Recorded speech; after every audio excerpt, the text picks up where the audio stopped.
Hello everyone, कैसे हो आप सब लोग। आई होप कि आप सभी बहुत अच्छे होंगे। तो आज की वीडियो में हम लोग यहाँ पे बात करेंगे अपने फार्माकोलॉजी की यूनिट नंबर 2 के बारे में, जिसमें हम लोग यहाँ पे यूनिट 2 को कंप्लीट कवर करेंगे। अब देखिए यूनिट 2 अगर हम लोग यहाँ पे देखें तो यूनिट 2 बेसिकली आप लोगों की यहाँ पे कीमोथेरेपी के ऊपर दी हुई है। और यहाँ पे देखिए अगर हम लोग यहाँ पे इसके अंदर टॉपिक्स की बात करें तो यहाँ पे देखिए इसके अंदर मेजर टॉपिक्स हैं, हमारा सल्फोनामाइड्स है और दूसरा हमारा एंटीबायोटिक्स है। अब देखिए ये जो पूरी फार्माकोलॉजी का सिलेबस है, यहाँ पे आगे आप लोग जो भी टॉपिक्स देखने वाले हो, इसमें से ज़्यादातर टॉपिक्स आप लोग के यहाँ पे मेडिसिनल केमिस्ट्री में भी मिलने वाले हैं। और मेडिसिनल केमिस्ट्री और फार्माकोलॉजी के टॉपिक्स बिल्कुल यहाँ पे सेम रहने वाले हैं। अब मेन चीज़ क्या है कि आपको पता है मेडिसिनल केमिस्ट्री में हमारी सिंथेसिस और सार होती है, और फार्माकोलॉजी में बेसिकली हमारा यहाँ पे एडीएमई वगैरह हमें थोड़ा सा लिखना होता है। बाकी अगर हम लोग यहाँ पे बात करें तो भाई देखिए टॉपिक तो सेम ही रहेगा, मैकेनिज्म ऑफ एक्शन भी सेम ही रहेगा। तो यहाँ पे देखिए अगर आप लोगों ने मेडिसिनल केमिस्ट्री ऑलरेडी पढ़ ली है तब तो देखा जाए तो ये सब टॉपिक्स भी आप लोगों ने ऑलरेडी ही पढ़ लिए, क्योंकि इसमें कुछ नया थोड़ी मिलने वाला है, बस आप लोग को एडीएमई एक्स्ट्रा लिख देना है।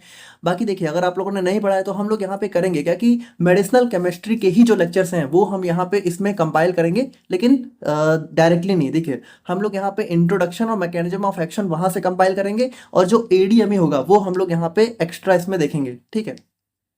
तो देखिए ऐसा हम कर भी इसीलिए रहे हैं क्योंकि ताकि आप लोग का भी जो है कह सकते हो एक ही टॉपिक को दो अलग अलग तरीके से ना पढ़ना पड़े। इसीलिए देखिए हमने ज़्यादातर चीज़ों को सेम ही रखा है। बाकी इन सारी बातों के साथ आप लोग कॉपी और पेन लेके बैठ जाइए और हम लोग अपना आज का वीडियो स्टार्ट करते हैं।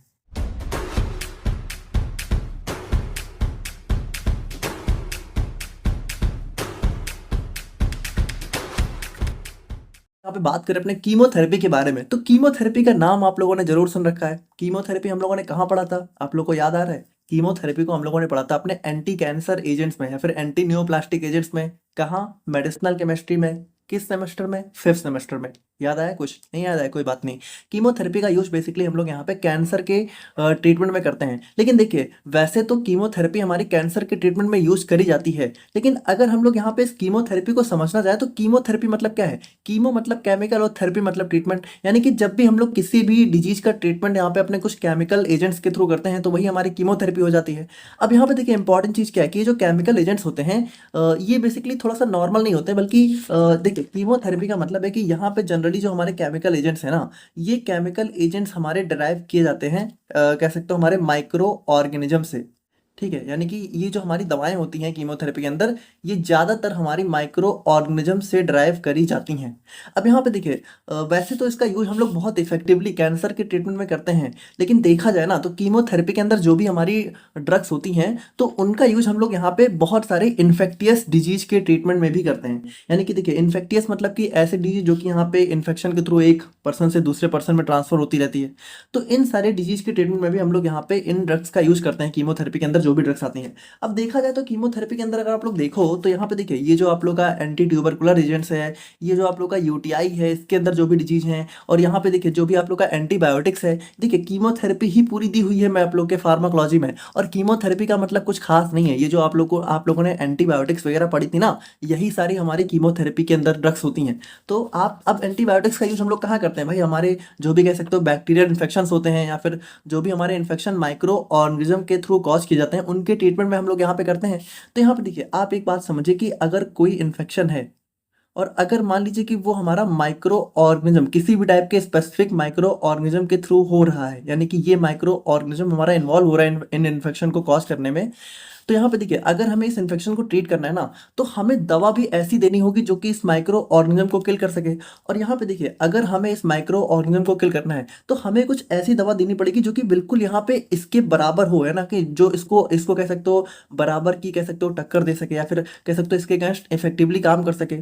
तो यहाँ पे करते क्या है, यहाँ पे इनकी जो दवाएं होती है ना वो भी हम लोग माइक्रो ऑर्गेनिज्म से ही बनाते हैं, यानी कि इन माइक्रो ऑर्गेनिज्म को किल करने के लिए जो दवा होती है वो भी हम लोग यहाँ पे माइक्रो ऑर्गेनिज्म से बनाते हैं। तो यहाँ पे होता क्या है कि जो भी दवाएं हम लोग यहाँ पे माइक्रो ऑर्गेनिज्म से ड्राइव करते हैं वही हमारी हो जाती है बेसिकली यहाँ पे एंटीबायोटिक्स, ठीक है। तो सिंपल सी था कि एंटीबायोटिक्स कुछ खास नहीं, एंटीबायोटिक्स हमारी वो दवाएं हैं जो कि हमारे हम लोग यहाँ पे माइक्रो ऑर्गेनिज्म से ड्राइव करते हैं, और इनका यूज हम लोग यहाँ पे जो है कह सकते हो अपने इन्फेक्टियस डिजीज और हमारे कैंसरस सेल्स के ट्रीटमेंट में भी करते हैं। तो कैंसर के ट्रीटमेंट में भी यहाँ पे बहुत इफेक्टिवली यूज करी जाती हैं, लेकिन यहाँ पे इनका यूज हम लोग जो है अपने कह सकते हो जो भी हमारे इन्फेक्टियस डिजीज होती हैं उनके ट्रीटमेंट में भी करते हैं। और बाकी अगर हम लोग यहाँ पे बात करें तो यहाँ पे देखिए इसका एग्जांपल अगर हम लोग देखें तो हमारा जो कैंसर ट्रीटमेंट हो गया, ऑटो इम्यून डिसऑर्डर्स हो गए, माइक्रोबियल इन्फेक्शन हो गए, उन सब के ट्रीटमेंट में हम लोग यहाँ पे कीमोथेरेपी का यूज करते हैं। अब अगर हम लोग यहाँ पे इसके थोड़ा सा जनरल प्रिंसिपल की बात करें तो यहाँ पे देखिए भाई कीमोथेरेपी हमारा कैसे काम करता है। देखिए ये दो तरीके से काम करता है, या तो ये हमारे या तो ये हमारी जो भी हमारी कह सकते हो, अगर हम लोग कैंसर के केस में बात करें, देखिए हम लोगों ने देखा कि कीमोथेरेपी का यूज दो तरीके से होता है, एक कैंसर के ट्रीटमेंट में, एक हमारा यहाँ पे माइक्रो ऑर्गेनिज्म के ट्रीटमेंट में, है ना, मतलब इन्फेक्टियस डिजीज के। तो यहाँ पे देखिए चाहे हमारे कैंसर सेल्स हों, चाहे हमारा कह सकते हो जो भी हमारे माइक्रोब्स हों, तो कैंसर सेल्स को तो देखिए सबसे पहली बात, कैंसर सेल्स को तो ये यहाँ पे इनकी ग्रोथ को स्टॉप कर देती हैं, है ना। और यहाँ पे देखिए it works throughout the body to target cancer but can also affect healthy cells causing side effect. अब यहाँ पे देखिए इंपॉर्टेंट चीज क्या है कि अगर आप लोग को कैंसर के बारे में थोड़ा बहुत पता हो तो कैंसर में क्या होता है, जो हमारी सेल डिवीजन है, जैसे नॉर्मली क्या होता है एक सेल यहाँ पे दो सेल में डिवाइड होती है, लेकिन कैंसर में क्या होता है कि यहाँ पे सेल डिवीजन यहाँ पे बिल्कुल एबनॉर्मल हो जाता है और एक सेल यहाँ पे मल्टीपल सेल्स में डिवाइड होना स्टार्ट हो जाती है और यहाँ पे बहुत सारे सेल्स का क्लस्टर बन जाता है। तो यहाँ पे देखिए ये जो कह सकते हो ये जो हमारे मतलब कि अनलिमिटेड डिवाइडिंग कैंसर सेल्स हो जाती हैं, इनको हमारी यहाँ पे क्या होता है, इनको हमारी ये जो कीमोथेरेपी टारगेट करती है। अब ये कीमोथेरेपी क्या करते हैं, इन सेल्स को कह सकते हो इन सेल्स की डिवीजन को रोकती है, फिर इन सेल्स को किल करती है। लेकिन यहाँ पे होता क्या है कि देखिए जब कीमोथेरेपी यहाँ पे इन सेल्स को टारगेट कर रही होती है तो कभी कभी हमारी बॉडी की जो हेल्दी सेल्स हैं हमारी बॉडी की, उनको भी यहाँ पे ये टारगेट कर देती है। तो यहाँ पे देखिए इसीलिए थोड़ा सा यहाँ पे कीमोथेरेपी क्या होता है, थोड़ा सा साइड इफेक्ट भी देखने को मिलते हैं। और इसीलिए यहाँ पे इसीलिए देखिए कैंसर का ट्रीटमेंट यहाँ पे इसीलिए बहुत ही अगर आप लोग को पता हो बहुत ही पेनफुल होता है ना। तो यहाँ पे क्या होता है कि हमारी जो ये दवाएं होती हैं ये कभी कभी हमारी हेल्दी सेल्स को भी टारगेट कर देती हैं। बाकी देखिए यहाँ पे मेन चीज है कि the goal is to destroy cancer cells and treat infectious disease with minimum harm to minimum harm to normal tissues और होस्ट सेल्स। यानी कि देखिए भाई मेन हमारा गोल यही होता है कि हम लोग यहाँ पे जो भी हमारी कैंसर सेल्स हैं और हमारी यहाँ पे इन्फेक्टियस डिजीज हैं, हम लोग यहाँ पे उन्हीं को टारगेट करें, जो भी हमारे इन्फेक्टियस माइक्रो ऑर्गेनिज्म है उन्हीं को टारगेट करें, और हमारे हेल्दी सेल्स या फिर जो हमारा होस्ट सेल है, देखिए कुछ हमारे ऐसे माइक्रोब्स होते हैं जो कि हमारे कह सकते हो ह्यूमन बॉडी को एज अ होस्ट बना के हमारा इन्फेक्शन कॉज करते हैं। तो वहाँ पे अभी हम लोगों को ध्यान रखना होता है कि हमारे ह्यूमन सेल्स को डैमेज ना हो। तो यही हमारा मेन गोल होता है। और बाकी ये दो तरीके से काम करती है, हमारी बैक ग्रोथ को इनहिबिट करती हैं या फिर ग्रोथ को या फिर डायरेक्टली किल कर देती हैं। तो ये सारी चीज़ें हम लोगों ने एंटीबायोटिक्स में ऑलरेडी डिस्कस करी हुई हैं, कुछ खास नई चीज़ नहीं है। और बाकी देखिए बाकी अगर हम लोग यहाँ पे बात करें तो वही चीज़ है कि हमारे इसके अंदर देखिए इसके अंदर हमारा मेनली क्या क्या हमारा एंटीबायोटिक्स आ जाता है या फिर एंटी माइक्रोबियल्स। अब देखिए एंटीबायोटिक्स मतलब कि हमारी सिंपल सी बात है जो कि हमारे बैक्टीरिया इन्फेक्शन को ट्रीट करती हैं, और एंटी माइक्रोबियल्स देखिए एंटी माइक्रोबियल्स मतलब कि जो हमारी माइक्रोबियल डिजीज को ट्रीट करती हैं। अब देखा जाए तो एंटीबायोटिक्स भी हमारा एक टाइप का एंटी माइक्रोबियल ही है ना। और बाकी एंटी माइक्रोबियल के अंदर और भी हमारे कह सकते हो एक वाइड वैरायटी ऑफ माइक्रोब्स आ जाते हैं, उनको ट्रीट करने वाली जो दवाएं होती है वो एंटी माइक्रोबियल्स हो जाती हैं। और एंटीबायोटिक्स मतलब जो स्पेसिफिकली हमारे बैक्टीरिया को ही टारगेट करती है। बाकी बहुत सारी एंटीबायोटिक्स ऐसी होती है जो कि हमारे बैक्टीरिया के अलावा हमारे बहुत सारे अदर माइक्रोब्स को भी टारगेट करती हैं, जैसे फंजाई वगैरह को हो गया। आप लोगों ने अगर लेक्चर देखा होगा मेडिसिनल का तो आप लोगों को पता होगा। अब थोड़ी सी अगर हम लोग यहाँ पे इसकी हिस्ट्री की बात करें तो देखिए हिस्ट्री कुछ खास नहीं है। जैसे यहाँ पे सबसे पहली बात कीमोथेरेपी जो है यहाँ पे पॉल एरलिक के द्वारा डिस्कवर करी गई थी, और 1988 में जो हमारे एरलिक थे, ठीक है, इनको यहाँ पे नोबेल प्राइज भी मिला था इनको इनकी डिस्कवरी के लिए। और बाकी देखिए 1909 में यहाँ पे क्या हुआ था कि जो हमारे पॉल एरलिक साहब थे और यहाँ पे इनके जो स्टूडेंट थे, तो इन्होंने क्या किया था, इन्होंने यहाँ पे सबसे पहले हमारे सिफिलिस थी, तो सिफिलिस यहाँ पे जो हमारी एक सिफिलिस एक टाइप की सेक्सुअली ट्रांसमिटेड डिजीज होती है, तो इसका ट्रीटमेंट यहाँ पे इन्होंने डिस्कवर किया था, जो कि हमारा था यहाँ पे सेल्वर्सन या फिर यही का हमारा हो जाता है एर्सफेनामिन। ठीक है, ये हमारी ड्रग थी, इसको सबसे पहले यहाँ पे इन्होंने डिस्कवर किया था। बाकी देखिए जो एंटी माइक्रोबियल थेरेपी है इसका गोल्डन एज यहाँ पे हमारा 1928 में स्टार्ट हुआ, जब यहाँ पे हमारे अलेक्जेंडर फ्लेमिंग सर ने हमारे पेनिसिलिन को डिस्कवर किया। और पेनिसिलिन क्या थी भाई, पेनिसिलिन हमारी बहुत इफेक्टिव एंटीबायोटिक एजेंट थी, जो यहाँ पे स्टेफाइलोकोकाई हमारा एक बैक्टीरिया होता है, ठीक है, इसकी ग्रोथ को यहाँ पे इनहिबिट करती है। और बाकी अगर हम लोग यहाँ पे बात करें तो देखिए यहाँ पे जो हमारा कह सकते हो पेनिसिलिन था, इसका मास प्रोडक्शन देखिए जब यहाँ पे अलेक्जेंडर फ्लेमिंग ने पेनिसिलिन को डिस्कवर किया तो इन्होंने इसको यहाँ पे एक बैक्टीरिया के अंदर डिस्कवर किया था, लेकिन यहाँ पे ये पेनिसिलिन को आइसोलेट नहीं कर पाए थे, मतलब पेनिसिलिन को निकाल नहीं पाए थे आप ऐसे ड्रग के फॉर्म में। लेकिन बाद में इसका जो आइसोलेशन था वो यहाँ पे 1940 में किया गया था फ्लोरे एंड चेन के वर्क के थ्रू, और यहाँ पे इसका यूज यहाँ पे वर्ल्ड वॉर में बहुत ज़्यादा देखने को मिला था, वर्ल्ड वॉर 2 में। तो ये था हमारे यहाँ पे थोड़ा बहुत हिस्ट्री वगैरह जो कि इतना ज़्यादा मेन नहीं था। और मेन हमारा यहाँ पे आ जाता है सल्फोनामाइड्स। तो यहाँ पे देखिए जो सल्फोनामाइड्स है, तो अगर आप लोग अपना सिलेबस देखो तो आप लोग के सिलेबस में सबसे पहले यहाँ पे दिया हुआ है सल्फोनामाइड्स एंड कॉट्रीमॉक्साजोल। अब देखिए यहाँ पे जो सल्फोनामाइड्स है, तो सल्फोनामाइड्स को ना हम लोगों ने बहुत ज़्यादा डिटेल में अपनी मेडिसिनल केमिस्ट्री में कवर किया हुआ है। तो देखिए सबसे पहले हम लोग क्या करते हैं कि वहीं से हम लोग यहाँ पे इसका इंट्रोडक्शन देख लेते हैं, ठीक है, मतलब कि सल्फोनामाइड्स हम लोग वहां से देख लेंगे। और जो कॉट्रिमॉक्साजोल है, चूंकि ये हमारी एक ड्रग है जो कि हमारी सल्फोनामाइड कैटेगरी के अंदर बिलोंग करती है। और बाकी अगर हम लोग यहाँ पे देखें तो इसको हम लोग क्या करेंगे कि इसको हम लोग यहाँ पे डिटेल में फार्माकोलॉजी के अकॉर्डिंग देख लेंगे।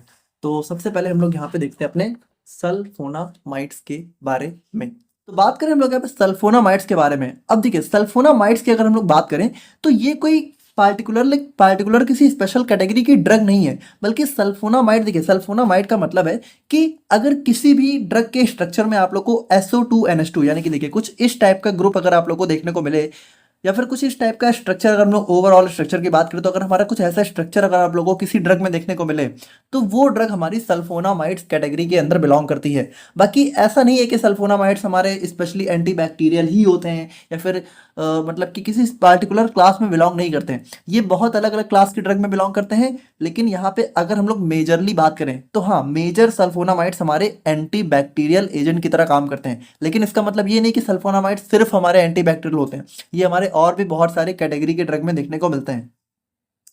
तो अगर हम लोग यहाँ पे बात करें, सबसे पहले इनको यहाँ पे एंटीबैक्टीरियल एजेंट की तरह यहाँ पे 1900 में गेरहार्ड डॉम डॉम डॉम के थोड़ा यहाँ पे हमारे सर थे, गेरहार्ड डॉम, ठीक है, पता नहीं ये क्लास में मतलब कैसे यहाँ पे इसको बोला जाएगा, बट प्रोनाउंस कैसे करना है वो आप लोग देख लीजिएगा। और ये हमारे यहाँ पे एक साइंटिस्ट थे जिनको यहाँ पे नोबेल प्राइज विनर थे 1939 में अपनी इसी डिस्कवरी के लिए। बाकी देखिए जो हमारे सल्फोनामाइड्स हैं इनके अंदर हमारा यहाँ पे SO2 NH2 फंक्शनल ग्रुप देखने को मिलेगा। बाकी अगर हम लोग यहाँ पे बात करें तो सबसे पहले जो सल्फोनामाइड डिस्कवर हुई थी वो थी हमारी प्रोंटोसिल, और ये हमारी एक प्रोड्रग थी जिसका एक्टिव फॉर्म होता है सल्फोनिलामाइड। तो ये हमारा था यहाँ पे थोड़ा बहुत इसकी हिस्ट्री वगैरह। बाकी अगर हम लोग यहाँ पे जनरल स्ट्रक्चर की बात करें तो हमारा कुछ इस टाइप से देखने को मिलता है। और बाकी देखिए अगर हम लोग यहाँ पे इनके बारे में थोड़ा और देखना चाहें तो most antibacterial sulfonamides are para amino benzene sulphonamides.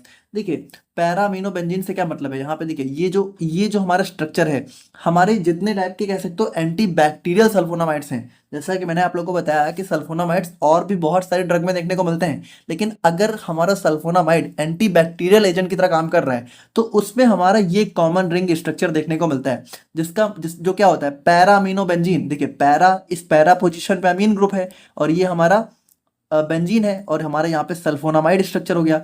तो यहाँ पे देखिए इसको हम लोग बोलते हैं, इस रिंग के इस जनरल स्ट्रक्चर को हम लोग बोलते हैं पैरा अमीनो बेंजीन सल्फोनामाइड। और बाकी हम लोग बात करें तो इसमें हमारा NH2 होता है पैरा पोजीशन पे, जो कि एसेंशियल होता है, एसिडिक नेचर के होते हैं और वाटर में इनसॉल्युबल होते हैं। देखिए इसके मैकेनिज्म ऑफ एक्शन की बात करें तो बहुत ही सिंपल है, अगर एक वर्ड में समझना चाहो कि देखिए बैक्टीरिया जो हमारा डीएनए है, डीएनए बनता है, डीएनए की सिंथेसिस में फॉलिक एसिड बहुत ही मेजर रोल प्ले करता है, और फॉलिक एसिड को बनाने में हमारा डाईहाइड्रोपिट्यूरिक एसिड बहुत ही मेजर रोल प्ले करता है, और उसको बनाने में हमारा एक एंजाइम होता है डाईहाइड्रोपिट्यूरेट सिंथेस, ठीक है।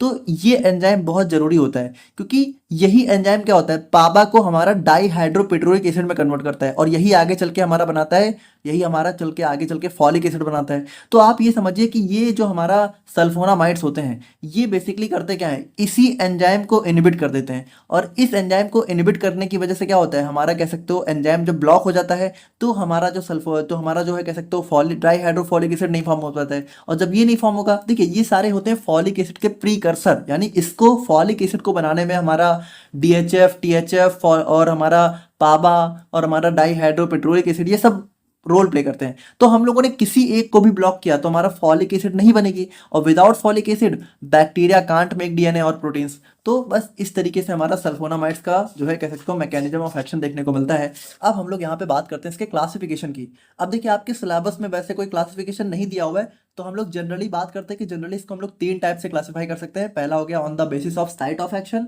दूसरा हो गया on the basis of duration of action, third हो गया on the basis of chemical structure. तो देखिए साइट ऑफ एक्शन की अगर हम लोग यहाँ पे बात करें तो साइट ऑफ एक्शन का मतलब है कि किस जगह पे यहाँ पे अपना एक्शन शो कर रहा है। जैसे मान लीजिए जनरल इन्फेक्शन हो रहा है तो उसके लिए हमारा यहाँ पे सल्फानिलामाइड वगैरह हो गई, यूटीआई इन्फेक्शन से तो उसके लिए हमारा सल्फाजोल हो गई, और उसके बाद हमारा इंटेस्टाइनल इन्फेक्शन से तो हमारा सल्फासैलाजाइन हो गई। तो इसी तरीके से देखिए अलग अलग टाइप के इन्फेक्शन में हम लोग अलग अलग टाइप के सल्फोनामाइड्स एंटीबायोटिक्स का यूज करते हैं। अब अगर हम लोग यहाँ पे ड्यूरेशन ऑफ एक्शन की बात करें तो इसके बेसिस पे मतलब हमारा शॉर्ट एक्टिंग में ये सारी आ जाते हैं, इंटरमीडिएट हो गई, लॉन्ग एक्टिंग हो गई, ये सब चीज़ें आप लोग समझते हो कि कितना ज़्यादा टाइम तक एक्शन हमें देगा। और फिर केमिकल स्ट्रक्चर की बात करें तो मान लीजिए कि जो हमारा N1 था, अगर हमारा N1 सब्स्टिट्यूटेड सल्फोनामाइड है तो वो हमारा यहाँ पे ये सारे हैं। फिर N4 अगर N4 पोजीशन पे सब्स्टिट्यूशन है तो वहाँ पे ये सारे हैं। N1 N4 दोनों जगह सब्स्टिट्यूशन है तो वहाँ पे ये सारे हमारे सक्सिनिल वगैरह हैं। और मिसलेनियस की बात करें तो हमारा मेफेनेवेट सोडियम हो गया। तो ये सारे हमारे यहाँ पे अलग अलग टाइप से क्लासिफिकेशन हो जाते हैं। अब देखिए ये था हमारे यहाँ पे सल्फोनामाइड्स का एक बेसिक इंट्रोडक्शन, क्लासिफिकेशन वगैरह। अब हम लोग यहाँ पे बात करते हैं थोड़ा सा इसकी फार्माकोलॉजी के बारे में, यानी कि जो हमारा इसका फार्माकोकाइनेटिक है और जो भी यूजेस वगैरह है। तो यहाँ पे देखिए जो हमारा फार्माकोकाइनेटिक है तो इसमें देखिए जो हमारे सल्फोनामाइड्स के अंदर जितनी भी ड्रग्स होती हैं ज़्यादातर तो इनको हम लोग यहाँ पे ओरली ही लेते हैं और यहाँ पे इनका रैपिड एब्जॉर्प्शन हो जाता है। डिस्ट्रीब्यूशन की बात करते तो यहाँ पे वाइडली डिस्ट्रीब्यूट हो जाती हैं, ठीक है। और यहाँ पे CSF में भी इसका डिस्ट्रीब्यूशन हमें देखने को मिल जाता है। बाकी इनका मेटाबॉलिज्म हमारा एसिडाइलेशन और कॉन्जुगेशन के थ्रू हमारा लिवर में ही हो जाता है। और एक्सक्रीशन की बात करें तो हमारा यूरिन के थ्रू यहाँ पे अनचेंज या फिर मेटाबोलाइट्स के फॉर्म में एक्सक्रीट कर दी जाती हैं। अब देखिए फार्माकोकाइनेटिक अगर आप लोग देखोगे तो ज्यादातर जो आप लोग की ड्रग्स हैं उनका सेम ही मिलेगा, कुछ इसमें नया नहीं लिखना रहता है ना। तो ये तो आप लोग के लिए बहुत ईजी पार्ट हो जाता है। अगर हम लोग यहाँ पे इसके एडवर्स इफेक्ट या फिर कह सकते हो साइड इफेक्ट की बात करें तो हमारा एनीमिया हो गया, यानी कि थोड़ा सा कह सकते हो हीमोग्लोबिन की कमी हो सकती है हमारे ब्लड में। वोमिटिंग हो सकती है, नोजिया, जी मचलाना, और हमारा हेपेटाइटिस लीवर डिजीज होती है, टॉक्सिसिटी हो सकती है, और यहाँ पे ल्यूकोपोनिया यानी कि हमारा लो WBC काउंट हमें देखने को मिल सकता है। और अगर हम लोग यहाँ पे इसके थेरापेटिक यूजेज यानी कि इसका कहाँ कहाँ हम लोग यूज करते हैं तो देखिए हमारा UTI यूरिनरी ट्रैक्ट इन्फेक्शन हो गया, ब्रोंकाइटिस यानी कि हमारा ब्रोंकस, हमारी जो ब्रोंकस होती है वहाँ पे अगर हमें कोई कुछ इन्फ्लामेशन इन्फेक्शन वगैरह हो रखे हैं वहाँ पे हम लोग करते हैं। निमोनिया हो गया, बर्न्स हो गया, मेनिंजाइटिस जहाँ हमारी ब्रेन की मेनिंजेस लेयर होती है वहाँ पे अगर कुछ इन्फ्लामेशन इन्फेक्शन है वहाँ पे हम लोग करते हैं। और रूमेटिक फीवर देखिए एक टाइप का यहाँ पे भी हमारा इन्फ्लामेटरी फीवर होता है, ठीक है। और एक टाइप का हमारा स्ट्रेप्टोकोकल थ्रोट इन्फेक्शन की वजह से हमें देखने को मिल सकता है, जो कि हमारा स्ट्रेप्टोकोकस बैक्टीरिया की वजह से होता है। तो इसके ट्रीटमेंट में भी हम लोग यहाँ पे इन सल्फोनामाइड्स का यूज करते हैं। अब देखिए नेक्स्ट हम लोग यहाँ पे बात करते हैं अपनी जो हमारी सिलेबस में ड्रग दे रखी है, कॉट्रिमॉक्साजोल। अब देखिए अगर हम लोग यहाँ पे देखें ना तो कॉट्रिमॉक्साजोल बेसिकली कोई सिंगल ड्रग नहीं है, बल्कि यहाँ पे ये दो दवाओं का कॉम्बिनेशन होती है। तो अब यहाँ पे देखिए अगर हम लोग देखें तो दो दवाएं कौन कौन सी होती है, हमारा सल्फामेथॉक्साजोल और ट्राइमेथोप्रिम। और यहाँ पे देखिए इन दोनों का कॉम्बिनेशन ना बहुत ही कह सकते हो स्ट्रांगली हमारे बैक्टीरियल इन्फेक्शंस को टारगेट करता है। अब इसमें देखिए इसमें इंपॉर्टेंट चीज़ ये है, जो सल्फामेथॉक्साजोल है ये तो हमारी इसी सल्फोनामाइड कैटेगरी की ड्रग होती है। लेकिन जो हमारा यहाँ पे ट्राइमेथोप्रिम है ये हमारी एक दूसरी क्लास में बिलोंग करती है, जो कि हमारा होता है फोलेट रिडक्टेस इनहिबिटर्स, ठीक है। तो ये हमारी इस क्लास की ड्रग होती है। बाकी देखिए दोनों का एक्शन थोड़ा सा सिमिलर सा ही होता है, क्योंकि देखिए दोनों कहीं ना कहीं हमारे फॉलिक एसिड की सिंथेसिस को इनहिबिट करती हैं। जैसे हम लोगों ने अभी सल्फोनामाइड्स में देखा कि ये भी हमारा फॉलिक एसिड के सिंथेसिस को रोकता है। एट लास्ट में डाईहाइड्रोपिट्रियोट सिंथेस को रोक के ये क्या करता है, फॉलिक एसिड को ही तो बनने से रोकता है। और फॉलिक एसिड क्या करता है, हमारा DNA को बनने से रोकता है। अगर फॉलिक एसिड नहीं रहा तो DNA नहीं बनेगा, DNA नहीं तो RNA नहीं, RNA नहीं तो प्रोटीन नहीं, प्रोटीन नहीं तो हमारा बैक्टीरिया की ग्रोथ नहीं। तो हमारा इस तरीके से यहाँ पे काम करते हैं। तो देखिए अब यहाँ पे अगर ट्राइमेथोप्रिम की बात करें तो ये हमारी थोड़ा सा फॉलेट रिडक्टेस इनहिबिटर होती है। तो काम तो ये भी वही कर रही है ना भाई, ये भी हमारा कह सकते हो जो है हमारा डाईहाइड्रोफोलेट रिडक्टेस एक एंजाइम होता है, जो कि हमारा DHF को THF में और THF को फर्दर यहाँ पे फॉलिक एसिड में कन्वर्ट करता है। तो ओवरऑल देखा जाए तो दोनों काम एट लास्ट में हमारा फॉलिक एसिड को रोकने का ही कर रहे हैं। तो इन दोनों को साथ में जब हम लोग देते हैं तो डुअल एक्शन मिलता है, जिसकी वजह से हमारा बैक्टीरिया पूरी तरीके से यहाँ पे इनहिबिट और किल हो जाता है। मैकेनिज्म ऑफ एक्शन की बात करें तो देखिए दोनों का वही चीज़ है कि हमारा सल्फामेथॉक्साजोल जो है इस एंजाइम को ब्लॉक करता है और ट्राइमेथोप्रिम हमारा जो है डाईहाइड्रोफोलेट रिडक्टेस को ब्लॉक करता है। तो दोनों मिलकर यहाँ पे अपना एक्शन शो कर देते हैं। और अगर हम लोग यहाँ पे कॉट्रिमॉक्साजोल की फार्माकोकाइनेटिक्स की बात करें तो यहाँ पे देखिए भाई इसका जो एब्जॉर्प्शन है तो हमारा ओरली वेल एब्जॉर्ब हो जाती हैं और पीक लेवल पे लगभग 1 से 4 घंटे में पहुंच जाती हैं। डिस्ट्रीब्यूशन हमारा वाइडली जो है लंग्स, किडनी और CSF में हो जाता है। मेटाबॉलिज्म की बात करें तो लिवर में मेटाबोलाइज और किडनी से एक्सक्रीट कर दी जाती हैं। अब एडवर्स इफेक्ट की बात करें तो लगभग लगभग यहाँ पे थोड़ा सा यहाँ पे सिमिलर सा ही हमें देखने को मिल जाता है। जैसे हमारा यहाँ पे कह सकते हो एनीमिया, मतलब वही जो हमारी हीमोग्लोबिन की कमी हो जाती है। और इसके अलावा अगर हम लोग बात करें तो ल्यूकोपेनिया, तो ल्यूकोपेनिया में हम लोगों ने क्या देखा कि हमारा WBC काउंट यहाँ पे थोड़ा सा हमारा लो हो जाता है। और उसके बाद देखिए हेपेटाइटिस, तो ये भी हमारे यहाँ पे जो है भाई लिवर में जो हमारा इन्फेक्टियस डिजीज हो जाती है तो हमारा हेपेटाइटिस हो गया। और उसके बाद देखिए जो हमारा थ्रोम्बोसाइटोपेनिया हो गया, तो यहाँ पे क्या होता है हमारा प्लेटलेट्स लेवल थोड़ा सा यहाँ पे लो हो जाते हैं, ठीक है। जो हमारे ब्लड प्लेटलेट्स हैं वहाँ उसका लेवल जब यहाँ पे लो हो जाता है तो उसको हम लोग बोलते हैं थ्रोम्बोसाइटोपेनिया।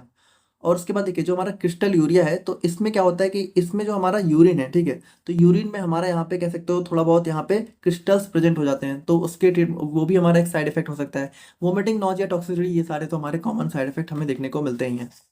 और इसके अलावा देखिए इसका यूज हम लोग कहाँ करते हैं, तो इसका यूज देखिए, इसका यूज हम लोग यूटीआई में सक्सेसफुली करते हैं। न्यूमोनिया हो गया, ब्रोंकाइटिस, मेनिंजाइटिस, कॉलरा हमारी डिजीज होती है, ठीक है। उसके अलावा हमारे यहाँ पे कॉलरा मतलब जहाँ पे हमारा डायरिया वगैरह बहुत ही एक्सट्रीम डायरिया हो जाता है। और इसके बाद यहाँ पे एचआईवी रिलेटेड इन्फेक्शंस, जो कि एचआईवी हमारी डिजीज होती है और जो कि एड्स कॉज करती है, तो उसके रिलेटेड जो भी इन्फेक्शन है उनके ट्रीटमेंट में भी हम लोग यहाँ पे इसका यूज करते हैं। तो देखिए ये हमारा हो गया यहाँ पे हमारा सल्फोनामाइड्स एंड कॉट्रिमॉक्साजोल। और नेक्स्ट हम लोग यहाँ पे बात करते हैं अपने एंटीबायोटिक्स के बारे में।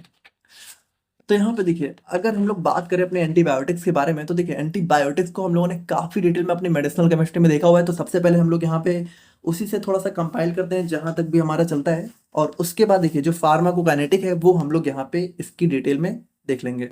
तो देखिए अब अगर हम लोग यहाँ पे एंटीबायोटिक्स के बारे में बात करें, तो ये हमारी मेडिकेशंस होती हैं जो कि हमारे बैक्टीरियल इन्फेक्शंस को ट्रीट करने का काम करती हैं। बाकी देखिए अब ये हमारा दो टाइप से काम करती हैं। या तो ये हमारे बैक्टीरिया को पूरी तरीके से किल कर सकती हैं, ठीक है। तो अगर इन्होंने बैक्टीरिया को पूरी तरीके से किल कर दिया तो इस एक्शन को हम लोग बोलते हैं बैक्टीरिसाइडल एक्शन, ठीक है, बैक्टीरिसाइडल। और अगर मान लीजिए हमारे बैक्टीरिया की ग्रोथ को सिर्फ रोक रही है, इनिबिट कर रही है, मतलब कि यहाँ पे बैक्टीरिया को किल नहीं कर रही है लेकिन उनको फर्दर कह सकते हो भाई बैक्टीरिया क्या होता है, मल्टीप्लाई करता है, तो उसको मल्टीप्लाई करने से रोक रही है, यानी कि उनके नंबर्स को और बढ़ने से रोक रही है, तो इस एक्शन को हम लोग बोलते हैं बैक्टीरियोस्टैटिक। तो दो तरीके से एक्शन हमारा करती हैं। बाकी देखिए antibiotics are among the most widely used medications in medicines particularly for treating bacterial infections. तो सिंपल सी बात है कि भाई अगर हमें कोई बैक्टीरियल इन्फेक्शन होता है सीरियस, तो हमें यहाँ पे इसका यूज करना ही पड़ता है। बाकी जनरली हमें नॉर्मली नहीं करना चाहिए। देखिए मेन चीज़ ये है कि अगर आप लोगों को कोई सीरियस डिजीज हुई है तब तो आप लोग यूज करोगे ही, मेरे कहने का मतलब वो नहीं था। लेकिन बिना डॉक्टर के प्रिस्क्रिप्शन के बिना, बस अगर आप लोगों से कोई बोल दे रहा है जनरली कि हाँ इसके लिए आप एंटीबायोटिक ले लो, तो नहीं लेनी है, मतलब नहीं लेनी है बस, ठीक है। इस चीज़ को आप ध्यान रखिए। और एग्जांपल हमारा पेनिसिलिन, सिफेलोस्पोरिन। पेनिसिलिन का नाम तो आप लोगों ने जरूर सुन रखा होगा, नहीं सुना है तो बहुत रेयर चीज़ है कि आप लोगों ने पेनिसिलिन का नाम नहीं सुना है, ठीक है। बाकी अगर देखिए अगर हम लोग यहाँ पे बात करें हिस्ट्री ऑफ एंटीबायोटिक्स के बारे में, तो देखिए हिस्ट्री वैसे तो देखा जाए बहुत डिटेल में हिस्ट्री हो सकती है, बट चूंकि एग्जाम में भी ज़्यादा ही पूछा नहीं जाता तो उसको हम लोग यहाँ पे जल्दी जल्दी ही देखते हैं। जैसे देखिए भाई एंशियंट टाइम में क्या होता था कि हमारा यहाँ पे जो है, भाई देखिए एंशियंट टाइम में होता क्या था कि अगर किसी को कोई बैक्टीरियल इन्फेक्शन हो जाता था छोटा मोटा भी, ठीक है, तो चूंकि एंटीबायोटिक्स का कोई कॉन्सेप्ट ही नहीं था तो वहां पे उसकी डेथ ही हो जाती थी सीधे। क्योंकि देखिए भाई बैक्टीरिया क्या होता है, अगर यहाँ पे बैक्टीरिया की ग्रोथ को नहीं रोका गया तो वो यहाँ पे क्या करेगा, धीरे धीरे यहाँ पे मल्टीप्लाई करेगा, तो यहाँ पे उसकी ग्रोथ रुकती नहीं थी, तो एट लास्ट में डेथ ही हो जाती थी इवन छोटे छोटे बैक्टीरियल इन्फेक्शन से भी। लेकिन क्या हुआ, धीरे धीरे यहाँ पे सबसे पहला जो एंटीबायोटिक यहाँ पे डिस्कवर किया गया वो हमारा अलेक्जेंडर फ्लेमिंग के थ्रू किया गया, जो कि था हमारा यहाँ पे पेनिसिलिन, ठीक है, जो कि हमारा 1928 में इन्होंने डिस्कवर किया था। और अगर हम लोग यहाँ पे बात करें तो देखिए अब ये पेनिसिलिन इन्होंने यहाँ पे डिस्कवर तो कर लिया था, लेकिन यहाँ पे मतलब इसको ये आइसोलेट नहीं कर पा रहे थे। मतलब हमारा यहाँ पे एक फंजाई था, मोल्ड था, जिससे यहाँ पे इन्होंने पेनिसिलिन को डिस्कवर किया था, लेकिन यहाँ पे इसको आइसोलेट नहीं कर पा रहे थे, मतलब यूज करने लायक फॉर्म में। लेकिन यहाँ पे इसको आइसोलेट किसने किया, हमारा चेन एंड फ्लोरिन है, ठीक है। इन्होंने यहाँ पे पेनिसिलिन को यूज करने लायक बनाया और यहाँ पे इसका यूज यहाँ पे वर्ल्ड वॉर 2 में बहुत ज़्यादा किया गया, ठीक है। और यहाँ पे बहुत सारी लाइफ्स को यहाँ पे काउंटलेस लाइफ्स को यहाँ पे सेव किया गया। अब बाकी देखिए जो एक हमारे साइंटिस्ट बाद में सेलमैन वैक्समैन थे, तो उन्होंने भी हमारा एक बहुत ही जो है कह सकते हो इफेक्टिव एंटीबायोटिक स्ट्रेप्टोमाइसिन को डिस्कवर किया 1942 में। एंड उसके बाद हमारा पॉल एरलिख सर थे, तो उन्होंने भी साइफिल्स के लिए जो है 1909 में कह सकते हो ट्रीटमेंट डिस्कवर किया। तो यही सारे हमारे कुछ एंटीबायोटिक्स थे। बाकी अब हम लोग यहाँ पे एक इंपॉर्टेंट जो है बात करते हैं क्लासिफिकेशन ऑफ एंटीबायोटिक्स के बारे में। अब देखिए एक चीज आप लोग समझिए कि मेडिसिनल केमिस्ट्री के अकॉर्डिंग अगर हम लोग क्लासिफिकेशन देखें तो इसमें तो आप लोग को जो है beta lactam antibiotics, aminoglycosides, tetracyclines, और सेकंड यूनिट में आप लोग आओगे तो माइक्रोलाइट्स और मिसलेनियस ड्रग्स, इन सब के बारे में ही पढ़ना है। लेकिन देखिए क्लासिफिकेशन को हम लोग थोड़ा सा जनरल टर्म में देखते हैं कि एक्चुअल में मतलब कैसे इसका क्लासिफिकेशन होता है। तो इसका क्लासिफिकेशन हम लोग यहाँ पे 5 टाइप से कर सकते हैं। पहला हो गया based on mechanism of action, फिर based on spectrum, chemical structure, natural sources, और या फिर ये किस तरह का एक्शन शो कर रहे हैं, बैक्टीरियोसाइडल है कि बैक्टीरियोस्टैटिक है। तो देखते हैं कि करके बहुत ही सिंपल, ये कुछ खास नहीं है। देखिए अगर हम लोग मैकेनिज्म ऑफ एक्शन की बात करें, ठीक है, कि मतलब कि एंटीबायोटिक आखिर में किस तरीके से काम कर रहा है, तो अगर मान लीजिए कि जो हमारा बैक्टीरिया है उसकी जो सेल वॉल है, अभी हम लोग उसको और डिटेल में डिस्कस करेंगे, अभी आप लोग सिंपली समझिए कि बैक्टीरिया की जो सेल वॉल होती है अगर ये उसको इनहिबिट कर रहा है, मतलब कि उसकी सिंथेसिस को रोक रहा है, तो उसमें हमारा पेनिसिलिन हो गया, सेफेलोस्पोरिन, ये सारे हमारे ऐसे एंटीबायोटिक हैं जो कि सेल वॉल की सिंथेसिस को इनहिबिट करते हैं। हैं। अच्छा, दूसरा हमारा हो गया इनहिबिट द प्रोटीन सिंथेसिस। अगर हमारी बैक्टीरिया, अच्छा देखिए प्रोटीन भाई बहुत जरूरी है हमारा बैक्टीरिया की ग्रोथ वगैरह के लिए, तो अगर प्रोटीन को ही रोक दे रहे हैं तो उसमें हमारा अमीनोग्लाइकोसाइड्स मैक्रोलाइड्स हो गए। अच्छा, न्यूक्लिक एसिड, यानी कि देखिए न्यूक्लिक एसिड क्या होता है भाई, डीएनए आरएनए, ये हमारा क्या होता है न्यूक्लिक एसिड। तो अगर डीएनए आरएनए को रोक रहा है तो भाई ये रुक जाएगा, तो भी हमारा एट लास्ट में प्रोटीन नहीं बनेगा, क्योंकि डीएनए से आरएनए बनता है, आरएनए से हमारा प्रोटीन बनता है। और उसके बाद देखिए हमारा इनहिबिटर ऑफ फॉलिक एसिड, ठीक है, तो फॉलिक एसिड भी अल्टीमेटली आप ऐसा समझिए कि डीएनए वगैरह में बहुत मेजर रोल प्ले करता है। और उसके बाद हमारा यहाँ पे सेल मेम्ब्रेन, अगर हमारे बैक्टीरिया की जो सेल मेम्ब्रेन होती है, ठीक है, तो बैक्टीरिया में सेल वॉल और सेल मेम्ब्रेन अलग अलग होती है, इसको भी हम लोग डिटेल में डिस्कस करेंगे। तो अगर यहाँ पे सेल मेम्ब्रेन को रोक रहा है तो उसके बेसिस पे भी हो गया। तो यहाँ पे देखिए ये सारी चीजें आप लोग देख लीजिएगा, इसमें कुछ खास नहीं है। अब स्पेक्ट्रम की बात करें, स्पेक्ट्रम मतलब कि वो कितना ब्रॉडली काम कर रही है या फिर वो कितना नैरो काम कर रही है। तो देखिए भाई ब्रॉड मतलब कि जो कह सकते हो ज्यादा तरह के बैक्टीरिया पे काम करेंगे, मतलब बहुत सारे अलग अलग टाइप के बैक्टीरिया को रोकने का काम कर सकती हैं, जैसे हमारा टेट्रासाइक्लिन्स वगैरह हो गई। और नैरो मतलब कि जो किसी स्पेसिफिक, यानी कि जैसे ग्राम पॉजिटिव बैक्टीरिया को ही रोक रहा है या फिर सिर्फ ग्राम निगेटिव को रोक रहा है, तो उस तरीके से नैरो हो गया। बाकी देखिए बेस्ड ऑन केमिकल स्ट्रक्चर की बात करें तो देखिए केमिकल स्ट्रक्चर मतलब इनके अंदर हमें जो है कुछ स्पेसिफिक केमिकल स्ट्रक्चर देखने को मिलेगा। जैसे बीटा लैक्टम के अंदर हमारे बीटा लैक्टम रिंग देखने को मिलती है, ठीक है। उसके बाद अमीनो ग्लाइकोसाइड्स में हमें अमीन और हमारा ग्लूकोज देखने को मिलता है, अमीनो शुगर देखने को मिलती है, ठीक है। उसके बाद मैक्रोलाइड्स, तो इनके अंदर हमें लार्ज लैक्टोन की रिंग देखने को मिलती है। टेट्रासाइक्लिन्स हो गए तो इनके अंदर हमें जो है 4 साइक्लिक स्ट्रक्चर, उसी तरीके से फ्लोरोक्विनोज, सल्फोनामाइड्स, मिसलेनियस। तो मतलब इनके अंदर कुछ स्पेसिफिक केमिकल प्रॉपर्टीज होती हैं जिसके बेसिस पे ये अलग अलग जो है डिफरेंट प्रॉपर्टीज शो करते हैं। बाकी देखिए नेचुरल सोर्सेज की बात करें तो नेचुरल सोर्सेज में देखिए भाई बेस्ड ऑन, मतलब सोर्सेज की बात करें तो सोर्सेज में मतलब यहाँ पे सोर्सेज होना चाहिए, नेचुरल नहीं होना चाहिए, ठीक है। तो सोर्सेज में देखिए भाई नेचुरल में हमारा नेचुरल मतलब कि जो नेचुरली डिराइव किए गए हो, सेमी सिंथेटिक मतलब कि जो नेचुरली भी डिराइव किए गए हो लेकिन उनके अंदर थोड़ा सा लैब से जो है मॉडिफिकेशन भी करी गई हो, और सिंथेटिक मतलब कि जो सिर्फ जो पूरी तरीके से लैब में बनाई गई हो। और बैक्टीरिसाइडल बैक्टीरियोस्टेटिक मतलब कि जो बैक्टीरिसाइडल मतलब जो बैक्टीरिया को पूरी तरीके से किल कर दे, बैक्टीरियोस्टेटिक मतलब जो उसकी ग्रोथ को रोक दे। तो ये सारे हमारे अलग अलग क्लासिफिकेशन के टाइप हो सकते हैं। तो देखिए ये था हमारे यहाँ पे एंटीबायोटिक्स का डिटेल इंट्रोडक्शन। अब देखिए अगर हम लोग यहाँ पे अपने सिलेबस में देखें तो आपके सिलेबस में देखिए जो हमारा पेनिसिलिन है, सिफेलोस्पोरिन है, क्लोरमफेनिकॉल है, मैक्रोलाइड्स है, क्विनोलोन्स है, तो बहुत सारी मैं कह सकते हो एंटीबायोटिक्स आपके सिलेबस में दी हुई हैं। लेकिन अब इसमें देखिए इसमें इंपॉर्टेंट चीज क्या है कि जो पेनिसिलिन है और सिफेलोस्पोरिन है, ये दोनों एंटीबायोटिक्स यहाँ पे एक ही क्लास की एंटीबायोटिक्स में बिलोंग करती हैं, जो कि हमारा होता है बीटा लैक्टम एंटीबायोटिक्स। यानी कि देखिए जो हमारा पेनिसिलिन है और सिफेलोस्पोरिन है, इनका जो हमारा कह सकते हो मैकेनिज्म ऑफ एक्शन है और जो काम करने का तरीका है और जो भी स्ट्रक्चर वगैरह भी है थोड़ा सा एकदम सिमिलर सही होता है, और ये दोनों बिलोंग करती हैं बीटा लैक्टम एंटीबायोटिक्स के अंदर। तो सबसे पहले हम लोग यहाँ पे अपने इस बीटा लैक्टम एंटीबायोटिक्स को थोड़ा सा समझते हैं, और इसका हम लोग यहाँ पे मैकेनिज्म ऑफ एक्शन जो है बीटा लैक्टम के अंदर समझ लेते हैं, और उसी मैकेनिज्म ऑफ एक्शन को आप लोग सिमिलरली जहाँ पे पेनिसिलिन या फिर सेफेलोस्पोरिन किसी के अंदर भी लिख के आ सकते हो, ठीक है। तो पहले इसको समझते हैं, फिर यहाँ पे इन दोनों को सेपरेटली हम लोग काफी डिटेल में डिस्कस करेंगे। तो बात करें हम लोग यहाँ पे अपने बीटा लैक्टम एंटीबायोटिक्स के बारे में, तो देखिए बीटा लैक्टम एंटीबायोटिक्स बेसिकली इनका नाम क्यों पड़ा है, क्योंकि इनके अंदर ना ये मतलब इसके अंदर देखिए अब इसके अंदर हमारा पेनिसिलिन, सेफेलोस्पोरिन यही सब है। तो देखिए इन सभी के अंदर एक कॉमन चीज क्या होगी, इनके अंदर कॉमन चीज होगी कि हमारा यहाँ पे बीटा लैक्टम की रिंग देखने को मिलेगी, जो कि हमारी ये होती है, ठीक है। तो यहाँ पे बेसिकली हमारा बीटा पोजीशंस पे ही हमारे सारे सब्स्टिट्यूशंस देखने को मिलते हैं, और यहाँ पे ये हमारी जो है बीटा लैक्टम की रिंग होती है। तो बस यही चीज है, बाकी इसमें कुछ खास हमें नहीं पढ़ना था। और इसके क्लासिफिकेशन की बात करें तो इसके अंदर हमें जो है पेनिसिलिन, सिफेलोस्पोरिन, बीटा लैक्टमेस इनहिबिटर्स और मोनोबैक्टम्स के बारे में पढ़ना है। अच्छा देखिए वैसे आपके सिलेबस के अकॉर्डिंग है ये क्लासिफिकेशन, बाकी इसका जनरल क्लासिफिकेशन थोड़ा डिफरेंट टाइप का होता है, बट हमें तो मेडिसिनल के हिसाब से ही देखना है, तो वो हमारा यहाँ पे इस तरीके से हो जाता है। बाकी देखिए अब अगर हम लोग यहाँ पे बात करें इसके मैकेनिज्म ऑफ एक्शन की, तो यहाँ पे देखिए इसको आप लोग ध्यान से समझिएगा, क्योंकि यहाँ पे देखिए ये हमारा जितना भी है, चाहे हमारा पेनिसिलिन हो, चाहे हमारा सिफेलोस्पोरिन हो, और चाहे हमारा मोनोबैक्टम हो, इन तीनों का मतलब बीटा लैक्टम इनहिबिटर अलग चीज है, इसको हम लोग अभी देख लेंगे।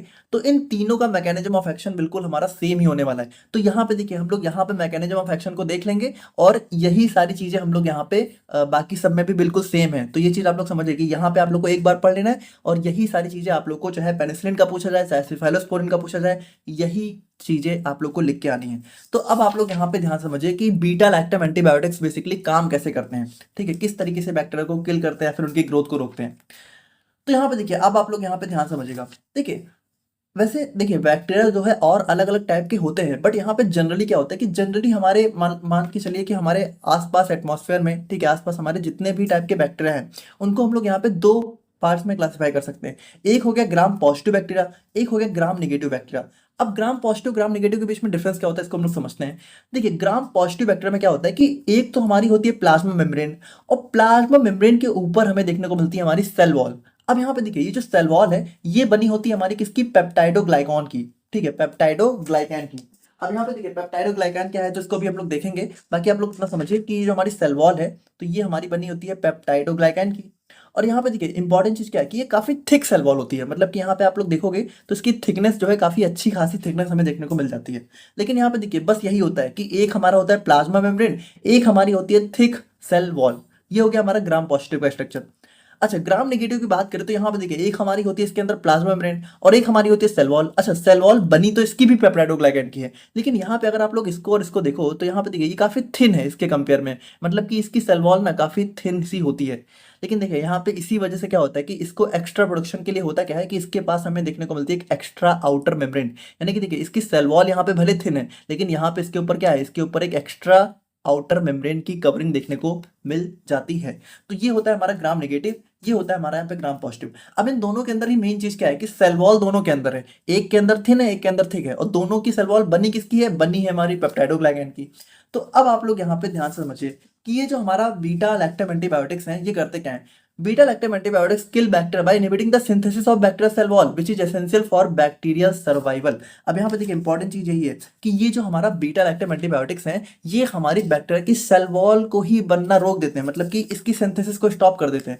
अब भाई देखिए ये जो सेल वॉल है ना ये बैक्टीरिया के लिए बहुत नेसेसरी होती है, मतलब कि अगर ये सेल वॉल ना हो, ठीक है, तो बैक्टीरिया हमारा सर्वाइव नहीं कर पाएगा, क्योंकि इसके अंदर जो भी हमारा कह सकते हो इसके अंदर जो भी कंपोनेंट्स होंगे, जो भी इनर ऑर्गेनल्स वगैरह होंगे वो क्या होंगे, वो बर्स्ट हो जाएंगे, ठीक है। अगर ये सेल वॉल नहीं होगी तो अंदर के जो भी ऑर्गेनल्स है वो यहाँ पे बर्स्ट हो जाएंगे और बैक्टीरिया की हमारी यहाँ पे डेथ हो जाएगी, यानी बैक्टीरिया हमारा यहाँ पे किल हो जाएगा। तो अगर हम लोग किसी तरीके से सेल वॉल को रोक दें, इस सेल वॉल की सिंथेसिस को स्टॉप कर दें तो हमारा काम बन जाएगा, और वही उसी तरीके से हमारा ये बीटा लैक्टम काम करते हैं। तो अब देखिए अब यहाँ पे आप लोग इंपॉर्टेंट चीज समझिए कि जो बैक्टीरिया की सेल वॉल है वो किससे बनी होती है, पेप्टाइडोग्लाइकैन। अब पेप्टाइडोग्लाइकैन को हम लोग दो पेप्टाइड, पेप्टाइड मतलब कि हमारा यहाँ पे हो जाता है पेप्टाइड, यानी कि हमारा अमीनो एसिड्स की चेन्स। यानी देखिए जब बहुत सारे अमीनो एसिड्स यहाँ पे दो चार अमीनो एसिड्स जो कंबाइन करते हैं तो इसको हम लोग बोलते हैं पेप्टाइड, पेप्टाइड पेप्टाइड चीज, ठीक है। और यहाँ पे देखिए ग्लाइकॉन मतलब कि ग्लूकोज, और ग्लूकोज मतलब हमारा होता है शुगर से, तो शुगर मतलब कि इसके अंदर हमें यहाँ पे शुगर चेन देखने को मिलती है। तो यहाँ पे देखिए अगर हम लोग सिंपली समझें तो बैक्टीरियल सेल वॉल किसकी बनी है, पेप्टाइडोग्लाइकैन की, और पेप्टाइडोग्लाइकैन के अंदर क्या क्या होगा, हमारा शुगर चेन होगी और पेप्टाइड चेन होगी। तो यहाँ पे देखिए कुछ इस तरीके से हमें पेप्टाइडोग्लाइकैन का स्ट्रक्चर देखने को मिलता है, जिसके अंदर देखिए जिसके अंदर ये हमारा नैम और नैग होती है। नैम नैग क्या है, ये हमारा शुगर चेन है। अब इतना डिटेल में आप लोग मत समझिए, बट सिंपली समझिए कि हमारा हमारा एक होता है नैम, एक होता है नैग, ठीक है। तो नैम नैग के साथ, नैम नैग हमारी होती है बेसिकली शुगर चेन्स, और देखिए इनके साथ ही हमारा देखिए इसमें जो नैम होता है, नैग में नहीं होता है, जो नैम होता है तो नैम के पास हमें जो है पेप्टाइड चेन्स देखने को मिलती है। मतलब यहाँ पे देखिए इस नैम में आप लोग को जो है 5 अमीनो एसिड्स जो है देखने को मिल रहे हैं, तो ये हमारी होती है पेप्टाइड चेन। अच्छा यहाँ पे देखिए होता क्या है कि ये जो नैम नैग है ना तो ये जो है बिल्कुल एक दूसरे के साथ, मतलब कह सकते हो कंबाइन करके हमारा सेल वॉल बनाते हैं। अच्छा कंबाइन कैसे करते हैं, देखिए यहाँ पे ऊपर होती है नैम नैग, ठीक है, नीचे भी नैम नैग। अच्छा यहाँ पे देखिए इनकी जो हमारा अमीनो एसिड्स है ना तो ये अमीनो एसिड्स के बीच में एक लिंकेज देखने को मिलता है, ठीक है। और इस लिंकेज में हमारा कह सकते हो एक बहुत इंपॉर्टेंट हमारा एक एंजाइम होता है या फिर प्रोटीन होता है जिसको हम लोग बोलते हैं पेनिसिलिन बाइंडिंग प्रोटीन। आप लोग ध्यान से समझिए बहुत इंपॉर्टेंट चीज है कि ये जो हमारा नैम, ठीक है, और ये हमारा जो नैग है, ठीक है, तो ये मतलब यही दोनों कंबाइन करके हमारा सेल वॉल बनाते हैं। और देखिए इनका कॉम्बिनेशन कैसे होता है, इनका कॉम्बिनेशन ऐसे होता है कि जो नैम, नैम में क्या होता है, नैम में हमारा कह सकते हो हमारा ये हो हमारा जो है पेप्टाइड चेन्स देखने को मिलती है, और ये पेप्टाइड चेन्स आपस में कनेक्टेड होती हैं, और इनके कनेक्शन में एक बहुत इंपॉर्टेंट जो है रोल कौन प्ले करता है, हमारा जो है पीबीपी। और पीबीपी का फुल फॉर्म क्या होता है, पेनिसिलिन, पेनिसिलिन बाइंडिंग प्रोटीन। क्या होता है, पेनिसिलिन बाइंडिंग प्रोटीन। तो ये हमारा वो प्रोटीन होता है, और इसी को हम लोग यहाँ पे ट्रांसपेप्टाइडेज भी बोल सकते हैं, ठीक है, मतलब ये एंजाइम आप लोग इसको कह सकते हो, फिर पेनिसिलिन बाइंडिंग प्रोटीन बोल सकते हो। तो यही हमारा कह सकते हो इनको आपस में जोड़े रखने का काम करते हैं। मतलब आप ऐसे समझिए कि ये जो सेल वॉल है ना ये बनती कब है, ये बनती तब है जब ये दोनों आपस में जुड़ते हैं, और इनको जोड़ने का काम कौन कर रहा है, पेनिसिलिन बाइंडिंग प्रोटीन। तो अगर यहाँ पे कुछ ऐसा हो जाए कि इस पेनिसिलिन बाइंडिंग प्रोटीन को हम लोग रोक दें तो यहाँ पे हमारा काम बन जाएगा। तो यहाँ पे देखिए बिल्कुल जो हमारा बीटा लैक्टम एंटीबायोटिक्स है ना, ये हमारा इसी पेनिसिलिन बाइंडिंग प्रोटीन पे अटैक करते हैं। मतलब कि ये क्या करते हैं, ये इसको यहाँ पे ब्लॉक कर देते हैं। जब ये इसको ब्लॉक कर देते हैं तो होता क्या है कि यहाँ पे देखिए ये जो नैब नैक के बीच में जो बॉन्ड था ये हमारा हो जाता है ब्रेक, और जब यहाँ पे बॉन्ड ब्रेक हो जाता है तो ये दोनों अलग हो जाते हैं। और जब देखिए भाई ये दोनों जब अलग हो जाएंगे तो जब अलग हो जाएंगे तो क्या होगा भाई, हमारी सेल वॉल यहाँ पे ब्रेक हो जाएगी। और इस तरीके से हमारा यहाँ पे क्या होता है कि हमारी बैक्टीरियल सेल वॉल यहाँ पे जो है कह सकते हो उसकी सिंथेसिस यहाँ पे रुक जाती है और हमारा बैक्टीरिया यहाँ पे किल हो जाता है। तो बस इसी तरीके से हमारे यहाँ पे जितने भी बीटा लैक्टम एंटीबायोटिक्स हैं वो यहाँ पे काम करते हैं। तो आई होप कि आप लोग समझ गए। बाकी फ्लो चार्ट में आप लोग सिंपली समझना चाहो तो यहाँ पे देखिए जो बीटा लैक्टम एंटीबायोटिक्स हैं वो हमारा क्या होता है, वो हमारा बैक्टीरियल सेल में सबसे पहले तो वो एंटर करते हैं, ठीक है। और एंटर करने के बाद क्या होता है, वो हमारा जो है कह सकते हो protein binding penicillin binding protein होगा, ठीक है। ये प्रोटीन नहीं होगा, पेनिसिलिन होगा, पीबीपी पेनिसिलिन बाइंडिंग प्रोटीन से बाइंड करते हैं। और उसके बाद देखिए ये हमारा जो है पीबीपी क्या होता है भाई, ये हमारा एक टाइप का एंजाइम होता है जो कि हमारा इन्वॉल्व होता है। भाई देखिए एंजाइम प्रोटीन में आप लोग कंफ्यूज मत होइए, एंजाइम किससे मिलके बना होता है, प्रोटीन से ही मिलके बना होता है, ठीक है। तो इसमें आप लोग कंफ्यूज मत होइएगा।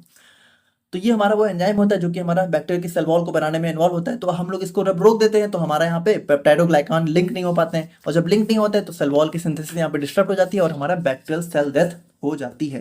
तो कुछ इस तरीके से हमारे जितने भी जो है कह सकते हो बीटा लैक्टम एंटीबायोटिक्स हैं वो यहाँ पे अपना काम करते हैं। और यही मैकेनिज्म ऑफ एक्शन आप लोग को सभी जगह पे जो है मेंशन कर देना है। अगर आप लोग को ये वाला मेंशन करना है तो आप लोग ये वाला कर सकते हो, अगर आप लोग को ये मेंशन करना है तो आप ये मेंशन कर सकते हो।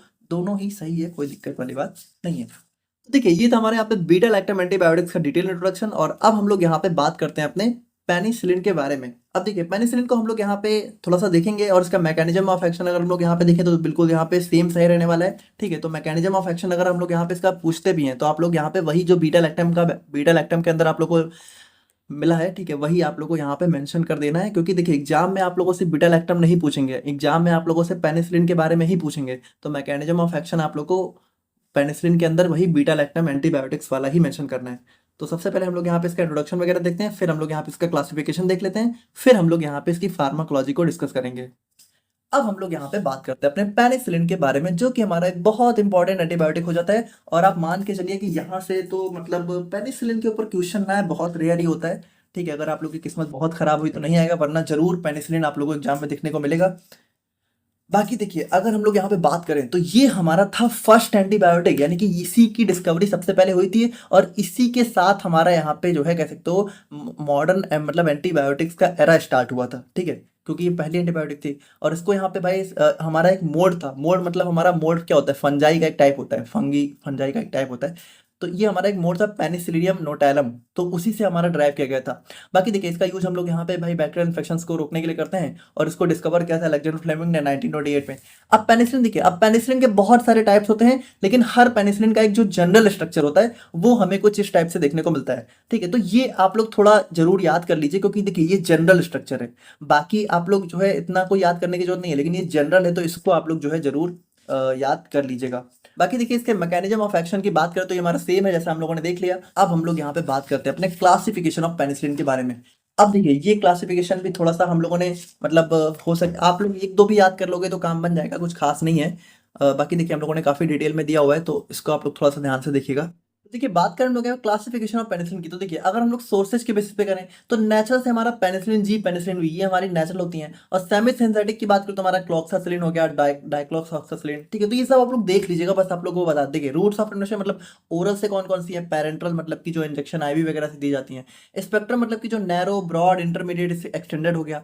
एंड रेजिस्टेंस देखिए अगर कोई हमारा बीटा लैक्टमेज से रेजिस्टेंस है, ठीक है, कि मतलब कि उस पर बीटा लैक्टमेज अपना एक्शन नहीं शो कर सकता है, तो इस मतलब ये हमारा मैथिलिन वगैरह हो गया। तो ये क्या होता है, ये हमारा बहुत अच्छे से काम करती है, क्योंकि इस पे हमारा बीटा लैक्टमेज कुछ भी जो है इसको रोक नहीं पाता है। लेकिन नॉन रेजिस्टेंस की बात करें तो यहाँ पे देखिए ये बीटा लैक्टमेज क्या होता है, इनको जो है बीटा लैक्टमेज जो है रोक देता है। मतलब कि ये सारी हमारी वो पेनिसिलिन है जिन पे बीटा लैक्टमेज क्या होता है अपना एक्शन शो कर सकता है और हमारा अच्छे से ना काम करने से रोक सकता है। और उसके बाद रेजिस्टेंस टू एसिड्स की बात करें तो मान लीजिए कि हमारा जो है एसिड स्टेबल की बात करें तो एसिड स्टेबल होती हैं, एसिड अनस्टेबल की बात करें तो ये सारी होती हैं। तो देखिए ये सब आप लोग देख लीजिएगा, इसमें बहुत ज़्यादा बस नाम ही पढ़ना है, मुझे और कुछ समझाने वाला है नहीं। तो देखिए ये तो हमारे यहाँ पे पेनिसिलिन का डिटेल इंट्रोडक्शन एंड क्लासिफिकेशन। अब हम लोग यहाँ पे बात करते हैं इसके फार्माकोकाइनेटिक्स के बारे में। तो यहाँ पे देखिए अगर हम लोग यहाँ पे बात करें तो इसका एब्जॉर्प्शन हमारा रैपिडली हमारा जीआईटी से एब्जॉर्ब हो जाती है और डिस्ट्रीब्यूशन की बात करें तो हमारा वाइडली डिस्ट्रीब्यूट हो जाती है, और यहाँ पे देखिए इंपॉर्टेंट चीज़ ये है कि हमारा ट्रिपल बी और प्लेसेंटा को भी क्रॉस कर सकते हैं, तो थोड़ा सा यहाँ पे हमें इसका भी ध्यान रखना होता है। और मेटाबॉलिज्म की बात करें तो हमारा लिवर के थ्रू मेटाबलाइज हो जाती है, और प्राइमली यहाँ पे अनचेंज ही एक्सक्रीट हो जाती है, यानी कि इसका जो है कह सकते हो ज़्यादा मतलब इसका मेटाबॉलिज्म नहीं होता है। और एलिमिनेशन की बात करें तो हमारा रीनल एक्सक्रीशन यहाँ पे इसका हो जाता है। हाफ लाइफ की बात करें तो लगभग 30 से 60 मिनट्स इसकी हाफ लाइफ होती है, और यहाँ पे जो है रीनल इम्पेयर में यहाँ पे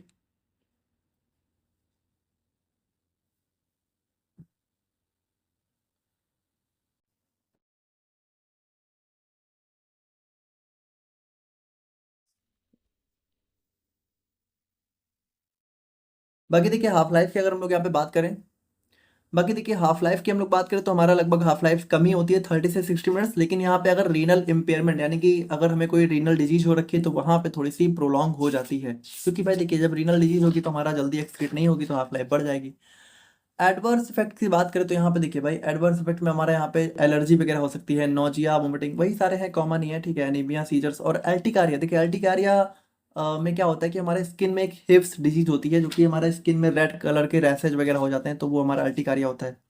और अगर हम लोग यहाँ पे यूजेस की बात करें तो हमारा निमोनिया हो गया, सिफिलिस हो गया, मेनिंजाइटिस।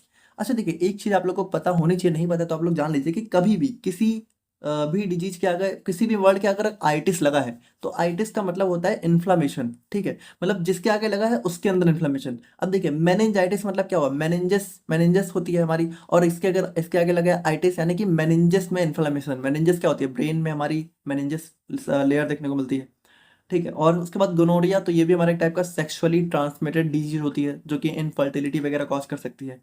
और जो भी इन्फेक्शंस वगैरह होते हैं बैक्टीरियल इन्फेक्शंस उसमें तो यूज होती है। और देखिए यहाँ पे भी आ गया एंडोकार्डाइटिस। एंडोकार्डाइटिस मतलब क्या हुआ, आइटिस, और कहाँ पे, एंडोकार्डियम। एंडोकार्डियम कहाँ होता है, हमारी हार्ट की लेयर होती है, तो जो हार्ट की लेयर होती है वहाँ पे भी हमारा इन्फ्लेमेशन हो सकता है। तो ये सारे इन सबके यूज में मतलब इन सबके ट्रीटमेंट में हम लोग यहाँ पे इसका यूज करते हैं। तो देखिए ये था हमारे यहाँ पे पेनिसिलिन का डिटेल इंट्रोडक्शन। अब हम लोग यहाँ पे बात करते हैं अपने सिफेलोस्पोरिन्स के बारे में। तो यहाँ पे देखिए हम लोगों ने अपने पेनिसिलिन को जो है डिटेल में डिस्कस कर लिया। अब हम लोग नेक्स्ट टॉपिक पे मूव करना है, जो कि हमारा सिफेलोस्पोरिन है।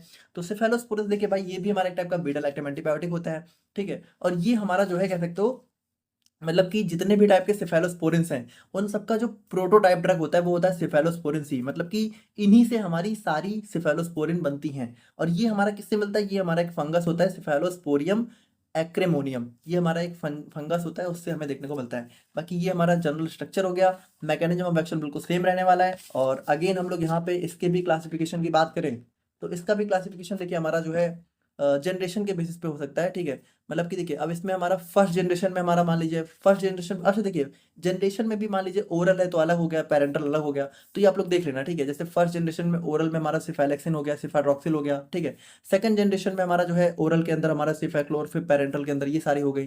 फिर थर्ड जनरेशन में हमारा ओरल हो गया, पेरेंटल हो गया। फिर हमारा फोर्थ जनरेशन में हमारा पेरेंट, फोर्थ में हमारा ओरल नहीं है, और फिफ्थ में भी हमारा ओरल नहीं है, ठीक है। तो ये सारे हमारे पेनिसिलिन के जो सिफेलोस्पोरिन के क्लासिफिकेशन हो गए। अब हम लोग यहाँ पे बात करते हैं इसके फार्माकोकाइनेटिक्स के बारे में। तो यहाँ पे देखिए एब्जॉर्प्शन की बात करें तो हमारी ओरली वेल एब्जॉर्ब हो जाती है। डिस्ट्रीब्यूशन हमारा ट्रिपल बी को ये भी हमारी क्रॉस कर जाती है, स्पेशली जो हमारी थर्ड एंड फोर्थ जनरेशन की सिफेलोस्पोरिन होती हैं। हेपेटिक मेटाबॉलिज्म यानी कि लीवर के थ्रू मेटाबोलाइज हो जाती हैं, और रीनल एक्सक्रीशन इनका हो जाता है। और हाफ लाइफ यहाँ पे जो है इनकी लगभग 0.5 से 2 आवर्स तक देखने को मिलती है, लेकिन अगर कोई रीनल प्रॉब्लम है, कोई किडनी डिजीज है, तो वहाँ पे यहाँ पे थोड़ी सी एक्सटेंड हो सकती है। एडवर्स इफेक्ट की बात करें तो हमारा एलर्जी हो सकती है, डायरिया, हेपेटोटॉक्सिसिटी यानी लिवर में टॉक्सिसिटी हो सकती है थोड़ी बहुत, ठीक है। हेडेक हो सकते हैं, नोजिया, ब्लीडिंग, ये सारे हमारे स्टॉक साइड इफेक्ट्स हो सकते हैं। उसके बाद देखिए इसका यूज हम लोग यहाँ पे pneumonia, meningitis, UTI, sinusitis. Sinusitis मतलब हमारा नोज नोज में इन्फ्लामेशन हो जाता है, ठीक है, हमारी नेजल मेम्ब्रेन्स में। और गोनोरिया हम लोगों ने देखा ये हमारी जो है एक टाइप की हमारी जो है सेक्सुअली ट्रांसमिटेड डिजीज होती है। तो ये सारे यहाँ पे इसके जो है थेरापेटिक यूजेस हो जाते हैं। तो ये था हमारे यहाँ पे सेफालोस्पोरिन। नाउ अब हम लोग यहाँ पे बात करते हैं अपनी एक ड्रग के बारे में, जो कि आप लोग के सिलेबस में दी हुई है डायरेक्टली, हमारी क्लोरमफेनिकॉल। अब देखिए क्लोरमफेनिकॉल बेसिकली हमारी कोई क्लास नहीं है, बल्कि हमारी एक स्पेसिफिक ड्रग है।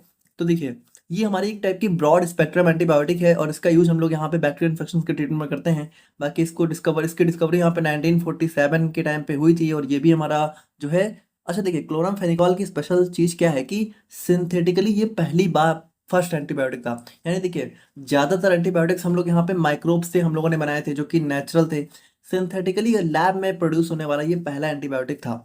और यहाँ पे ये हमारे बहुत ही wide range of gram positive and gram negative bacteria के अगेंस्ट में यहाँ पे इफेक्टिव देखने को मिलता है।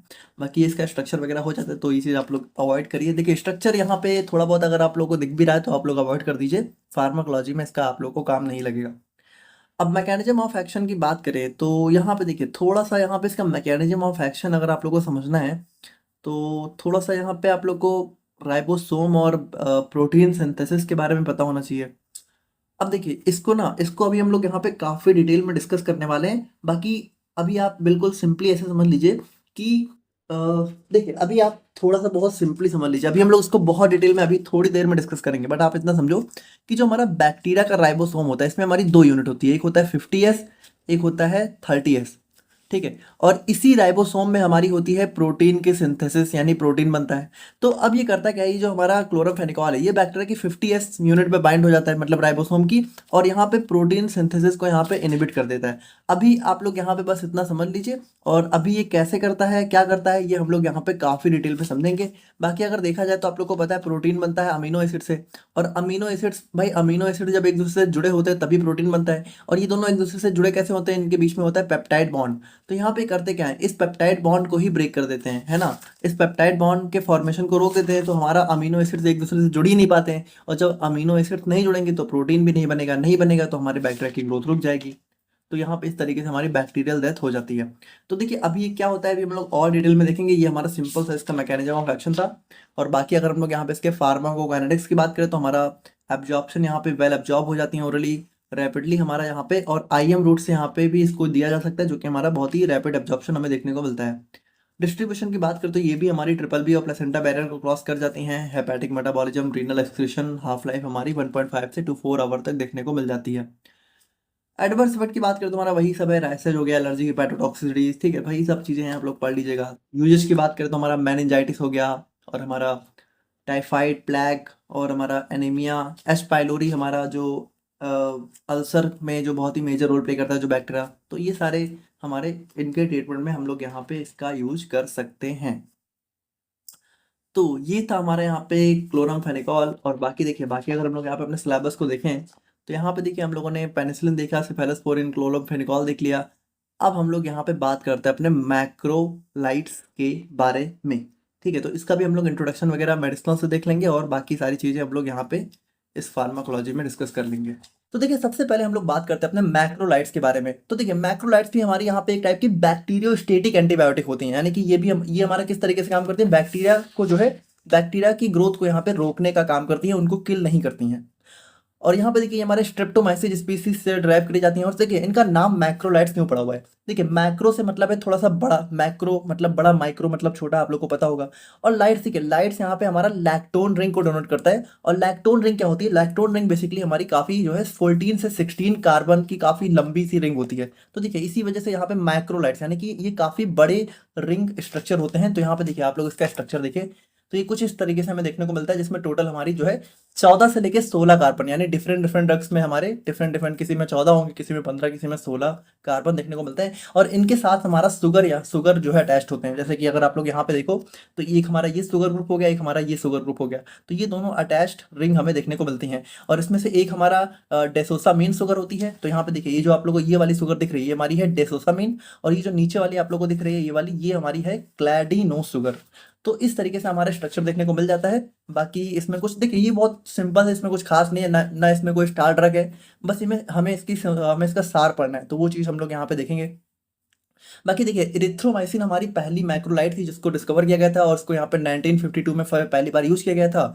और यहाँ पे देखिए इसका इंपॉर्टेंट चीज़ क्या है कि जैसे मान लीजिए कि कोई बैक्टीरियल इन्फेक्शन हो गया है, तो यहाँ पे जो हमारा इरिथ्रोमाइसिन था जो कि मैक्रोलाइट क्लास की ड्रग है, इसका यूज हम लोग यहाँ पे पेनिसिलिन की जगह पे करते थे। अब देखिए पेनिसिलिन की जगह पे क्यों करते थे, क्योंकि देखिए हो सकता है कि कुछ कुछ जगह पे क्या होता था कि पेनिसिलिन हमारे यहाँ पे कह सकते हो हमारा क्या हो जाता था, हमारा रेजिस्टेंट हो जाता था, यानी कि पेनिसिलिन कह सकते हो कि अच्छे से काम नहीं कर पा रहा था, यानी कि कुछ देर काम किया लेकिन उसके बाद क्या हुआ कि हमारा बॉडी के मतलब पेनिसिलिन हमारा रेजिस्टेंट हो गया, यानी कि यहाँ पे हमारी बॉडी पे अपना एक्शन ही नहीं शो कर पा रहा है बैक्टीरिया पे। तो यहाँ पे उस केस में हम लोग यहाँ पे पेनिसिलिन की जगह क्या करते थे, हमारा इरिथ्रोमाइसिन का यूज करते थे, जो कि हमारा पेनिसिलिन रेजिस्टेंट को यहाँ पे प्रिवेंट करता प्रिवेंट करता था। बाकी अगर हम लोग यहाँ पे केमिकल स्ट्रक्चर की बात करें तो हम लोगों ने देख ही लिया, इसमें हमारी एक लैक्टोन रिंग होती है, दो हमारे शुगर ग्रुप्स होते हैं। अब हम लोग यहाँ पे बात करते हैं अपने mechanism of action of macrolides के बारे में। अब यहाँ पे देखिए, आप लोग ध्यान से सुनिए, मैकेनिज्म ऑफ एक्शन की बात करें तो इसका मैकेनिज्म ऑफ एक्शन समझने के लिए हमें थोड़ा सा जो है अपनी प्रोटीन सिंथेसिस को पड़ेगा। थोड़ा समझिए कि प्रोटीन सिंथेसिस होती कैसे है, तब हम लोग यहाँ पे इसके मैकेनिज्म ऑफ एक्शन को डिस्कस करेंगे। तो देखिए, आप लोग को पता है कि भाई चाहे हमारा ह्यूमन बॉडी हो चाहे हमारा बैक्टीरिया हो, प्रोटीन हमारा बहुत जरूरी होता है, ठीक है। क्योंकि देखिए भाई, यही प्रोटीन हमारा किसी भी कह सकते हो बैक्टीरिया की ग्रोथ वगैरह, ह्यूमन बॉडी की ग्रोथ वगैरह में अपना रोल प्ले करता है। अच्छा देखिए, चलिए ठीक है, प्रोटीन जरूरी होता है, लेकिन प्रोटीन बनता कैसे? तो आप लोग को पता होना चाहिए कि जो हमारा डीएनए है, तो डीएनए से बनता है आरएनए, और इस प्रोसेस को हम लोग बोलते हैं ट्रांसक्रिप्शन। और ये जो आरएनए है, तो ये आरएनए ही बनाता है हमारा प्रोटीन, और इस प्रोसेस को हम लोग बोलते हैं ट्रांसलेशन, ठीक है। तो चलिए, अच्छी बात है कि आरएनए हमारा प्रोटीन बनाता है, लेकिन आरएनए प्रोटीन की सिंथेसिस कहाँ होती है, क्या आप लोग को पता है? तो प्रोटीन की सिंथेसिस हमारी होती है राइबोसोम के अंदर, ठीक है। राइबोसोम हमारा प्रोटीन बनाता है, लेकिन देखिए प्रोटीन हमारा बनता है किससे? आरएनए से। यानी देखा जाए तो आरएनए और राइबोसोम ये दोनों मिलके हमारा प्रोटीन बनाएंगे। तो अब आप लोग यहाँ पे ध्यान समझिएगा, ये जो आरएनए है, अब ये भी हमारा दो तीन टाइप का होता है। एक होता है एमआरएनए, जिसको हम लोग बोलते हैं मैसेंजर आरएनए, तो यही हमारा कह सकते हो बहुत रोल प्ले करता है। फिर एक हमारा होता है टीआरएनए, ठीक है। तो ये हमारा कह सकते हो, हमारा ये भी मतलब इन तीनों का रोल होता है। और एक होता है आरआरएनए, जो कि हमारा होता है राइबोसोमल आरएनए, ठीक है। तो ये हमारा राइबोसोम में अपना रोल प्ले करता है। तो मतलब ये तीनों मिलके हमारा कह सकते हो प्रोटीन बनाने में हेल्प करते हैं। अब देखिए, अब आप लोग थोड़ा समझिएगा कि जो डीएनए और आरएनए है, तो थोड़ा सा इसका स्ट्रक्चर हम लोग समझें। तो डीएनए का स्ट्रक्चर हमारा कुछ इस टाइप से होता है, डबल हेलिकल रिंग होती है। लेकिन आरएनए में क्या होता है? आरएनए में सिंगल हेलिकल रिंग होती है, ठीक है। तो ये मतलब अच्छा देखिए, ये आरएनए का जो स्ट्रक्चर आप लोगों को दिख रहा है, ये बेसिकली एमआरएनए का स्ट्रक्चर है, मैसेंजर आरएनए का। टीआरएनए का स्ट्रक्चर थोड़ा सा डिफरेंट होता है। टीआरएनए का स्ट्रक्चर हमारा कुछ इस टाइप से होता है, और ये भी बहुत इंपॉर्टेंट रोल प्ले करता है। अब आप लोग ध्यान समझिएगा कि आरएनए आप लोग समझ गए ना, आरएनए हमारा तीन टाइप का होता है, messenger RNA, tRNA, rRNA. RNA बनके बना, आरएनए से बनता है प्रोटीन, लेकिन प्रोटीन कहाँ बनता है? राइबोसोम में। यानी राइबोसोम और आरएनए दोनों मिलकर बनाएंगे प्रोटीन। अब राइबोसोम के स्ट्रक्चर की बात करें तो राइबोसोम देखिए, अब राइबोसोम का स्ट्रक्चर हमारा जो है कुछ इस टाइप से देखने को मिलता है। अब इसके अंदर देखिए, इसके अंदर हमारी होती है दो सब यूनिट। एक होता है, देखिए एक थोड़ा सा आप लोग को बड़ा दिख रहा है, इसको हम लोग बोलते हैं लार्ज सब यूनिट। एक आप लोग को थोड़ा सा छोटा दिख रहा है, इसको हम लोग बोलते हैं स्मॉल सब यूनिट। तो लार्ज सब यूनिट हमारा होता है, इसको हम लोग बोलते हैं 50S, ठीक है। बस नाम है, आप लोग मतलब इतना डिटेल में मत जाओ, कंफ्यूज मत हो। इतना समझो कि राइबोसोम होता है, इसमें एक होता है लार्ज सब यूनिट, इसको हम लोग बोलते हैं 50S, और एक होता है स्मॉल सब यूनिट, इसको हम लोग बोलते हैं 30S। अच्छा देखिए, ये हम लोग बैक्टीरियल राइबोसोम की बात कर रहे हैं, इतना ध्यान रखिएगा। ह्यूमन राइबोसोम में क्या होता है? ये 50S की बजाय 70S होता है। लेकिन अभी आप लोग बैक्टीरियल समझिए। तो बैक्टीरिया में क्या क्या होता है? हमारे हमारा आरएनए हो गया और हमारा राइबोसोम हो गया, लार्ज और स्मॉल। अब आप लोग ध्यान से समझिएगा कि इस जो ये जो हमारा राइबोसोम होता है, इसके अंदर हमारे कह सकते हो, इसके अंदर हमारे तीन ब्लॉक्स देखने को मिलता है। एक का नाम होता है ए, एक का नाम होता है पी, और तीसरे का नाम होता है ई। अब क्या होता है, इतना डिटेल में मत समझो, आप लोग इतना समझो, इसके अंदर तीन ब्लॉक होते हैं, ए पी ई, ठीक है। समझ गए इतना? ओके, तो अब आप लोग यहाँ पे ध्यान समझना, होता क्या है जब हमारे प्रोटीन बनने वाला होता है, प्रोटीन बनती है, तो होता क्या है कि ये जो हमारा लार्ज और स्मॉल सब यूनिट है, इनके बीच में जो हमारा ये मैसेंजर आरएनए है, ठीक है, ये हमारा इनके बीच में आ जाता है। मतलब कि ये हमारा जो है कुछ इस टाइप से आ जाता है। अच्छा, यहाँ पे आप लोगों को देखिए, यहाँ पे आप लोगों को ये दिख रहा है, इसको हम, ये हमारा होता है बेसिकली नाइट्रोजनस बेस, ठीक है, नाइट्रोजेनस बेस। और यहाँ पे देखिए, इन नाइट्रोजनस बेस की ना करेक्ट करेक्ट जो है कह सकते हो कॉम्बिनेशन होना बहुत जरूरी है। मतलब कि ये आरएनए पे भी देखने को मिलता है, डीएनए पे भी होता है, बट आरएनए वाला आप लोग समझिए कि यहाँ पे देखिए ये क्या है, ये हमारा आरएनए है, इसके ऊपर ये हमारे नाइट्रोजनस बेस हैं, और यहाँ पे देखिए ये हमारा हो गया राइबोसोम की लार्ज यूनिट, ये हो गई स्मॉल, इन दोनों के बीच में हमारा आरएनए आ गया। अच्छा देखिए, होता क्या है कि ये जो हमारा राइबोसोम होता है ना, तो अब इसमें देखिए होता क्या है, ये जो हमारा टीआरएनए आप लोगों को दिख रहा है, ठीक है। तो होता क्या है कि जब हमारा यहाँ पे इनके बीच में, अब देखिए, अब हम लोग यहाँ पे सिर्फ इस वाले को देख रहे हैं, लेकिन आप लोग समझिए कि ये है ऐसा ही, लेकिन हम लोग सिर्फ इस वाले को देख रहे हैं, इसमें होता क्या है। तो देखिए होता क्या है, जो टीआरएनए आप लोगों को दिख रहा है, ट्रांसफर आरएनए, ठीक है। तो ये होता क्या है कि ये हमारा सबसे पहले एंटर करता है हमारे ए वाले में। देखिए, सबसे पहले वाले का नाम, इसका आप लोग सबसे पहले वाले का नाम है ए, दूसरे वाले का नाम है पी, थर्ड वाले का नाम है ई। तो सबसे पहले जो हमारा टीआरएनए है ना, ये हमारा देखिए, ये हमारा टीआरएनए है, ये हमारा एंटर करता है ए वाले में। अच्छा देखिए, ये जो टीआरएनए आप लोगों को दिख रहा है ना, इसके इसके ऊपर बेसिकली हमारा क्या होता है, इसके पास होता है एक हमारा जो है हमारा अमीनो एसिड, ठीक है, एक सिंगल अमीनो एसिड इसके ऊपर लिंक रहता है, और हर एक के पास अलग अलग टाइप का होता है, ठीक है। मतलब कि कह सकते हो अलग अलग टीआरएनए के पास अलग अलग टाइप का हमारा अमीनो एसिड अटैच होता है। तो होता क्या है, सबसे पहले ये हमारा अमीनो एसिड के साथ एंटर करता है ए वाले ब्लॉक में, ठीक है। तो ए वाले ब्लॉक में एंटर किया। अच्छा देखिए, ए वाले से क्या होता है, ए वाले से फिर ये जाता है पी वाले में, ठीक है। मतलब कि ए वाले से यहाँ पे ये गया पी वाले बीच वाले ब्लॉक में। तो देखिए ये हमारा क्या हुआ, ये वाला जो ये वाला जो हमारा टीआरएनए था, ये सबसे पहले एंटर हुआ ए में, ए से गया पी में। अच्छा देखिए, जब ये ए से पी में जाता है तो एक और हमारा टीआरएनए जो है फिर से ए में आ जाता है, ठीक है। अब देखिए ये जो हमारा पहला वाला टीआरएनए था, देखिए इसके पास जो है दूसरे टाइप का अमीनो एसिड है, लेकिन जब ये हमारा पी में पहुंचा तो जो नया वाला ए में आया इसके पास डिफरेंट टाइप का अमीनो एसिड है, ठीक है। तो ठीक है, इतना समझ गए ना आप लोग कि हुआ क्या। हमारा होता है राइबोसोम, राइबोसोम के अंदर होते हैं 3 ब्लॉक, ठीक है। और जहां पे जब प्रोटीन बननी होती है तो यहाँ पे इनके बीच में हमारा आता है आरआरएनए, और जब ये आरआरएनए आता है तो होता क्या है कि हमारा जो टीआरएनए होता है, ठीक है, ये हमारा सबसे पहले ए में एंटर करता है, फिर ए से बी में जाता है। जब ये ए से बी में जाता है तो बी वाले में नया ए वाले में नया आ जाता है। अब देखिए, अब बहुत इंपॉर्टेंट चीज है कि जब ये ए से बी में गया तो फिर ये फर्दर यहाँ पे बी से जो है ई में जाता है, ई, ठीक है, ई में जाता है। और जब ये हमारा पी से ई में जाएगा तो यहाँ पे क्या होगा, जो यहाँ पे ये वाला था ये हमारा फिर से इसमें आ जाएगा, और जब ये फिर से इसमें आ जाएगा तो यहाँ पे एक नया आ जाएगा। यानी देखिए अब यहाँ पे आप लोगों को 3 अलग अलग टाइप के टीआरएनए देखने को मिल रहे हैं। अब यहाँ पे इंपॉर्टेंट चीज क्या है कि जब ये वाला, ठीक है, ये वाला जब इसमें जाएगा ई वाले में, ठीक है, तो ये इसमें जाता तो है, लेकिन जो इसका अमीनो एसिड होता है ना, ये हमारा बेसिकली जो है कह सकते हो यहीं पे रह जाता है। मतलब देखिए एक्चुअल में यहीं पे नहीं रह जाता है। देखिए अगर आप लोगों को ये कॉन्सेप्ट आता है तो आप लोग ऐसे मत समझिएगा कि मैं तो बहुत शॉर्ट में समझा दे रहा हूँ, बट आप लोग थोड़ा समझिए कि जिनको नहीं आता है, क्योंकि ये थोड़ा सा डिटेल कॉन्सेप्ट है, तो इजी करने के लिए आप लोग समझिए कि होता क्या है कि हमारा जो टीआरएनए है वो सबसे पहले ए में आता है, ए से पी में जाता है, पी से ई में जाता है। देखिए ए से जब पी से ई में जाता है तो ये क्या होता है, ये अपना अमीनो एसिड जो है यहीं पे छोड़ जाता है, और जब यहाँ पे ये छोड़ जाता है तो यहाँ पे क्या होता है, एक नया टीआरएनए आता है और वो हमारा जो है नया अमीनो एसिड लेके आता है। तो यहाँ पे क्या होता है, अब देखिए यहाँ पे ये 2 अमीनो एसिड हो गए, यानी कि देखिए ये वाला जो है, ये वाला जब इसमें गया तो इसने अपने वाले अमीनो एसिड को छोड़ दिया, और ये वाला क्या हुआ, ये वाला फर्दर इसको लेके आया, तो यहाँ पे 2 अमीनो एसिड हो गए।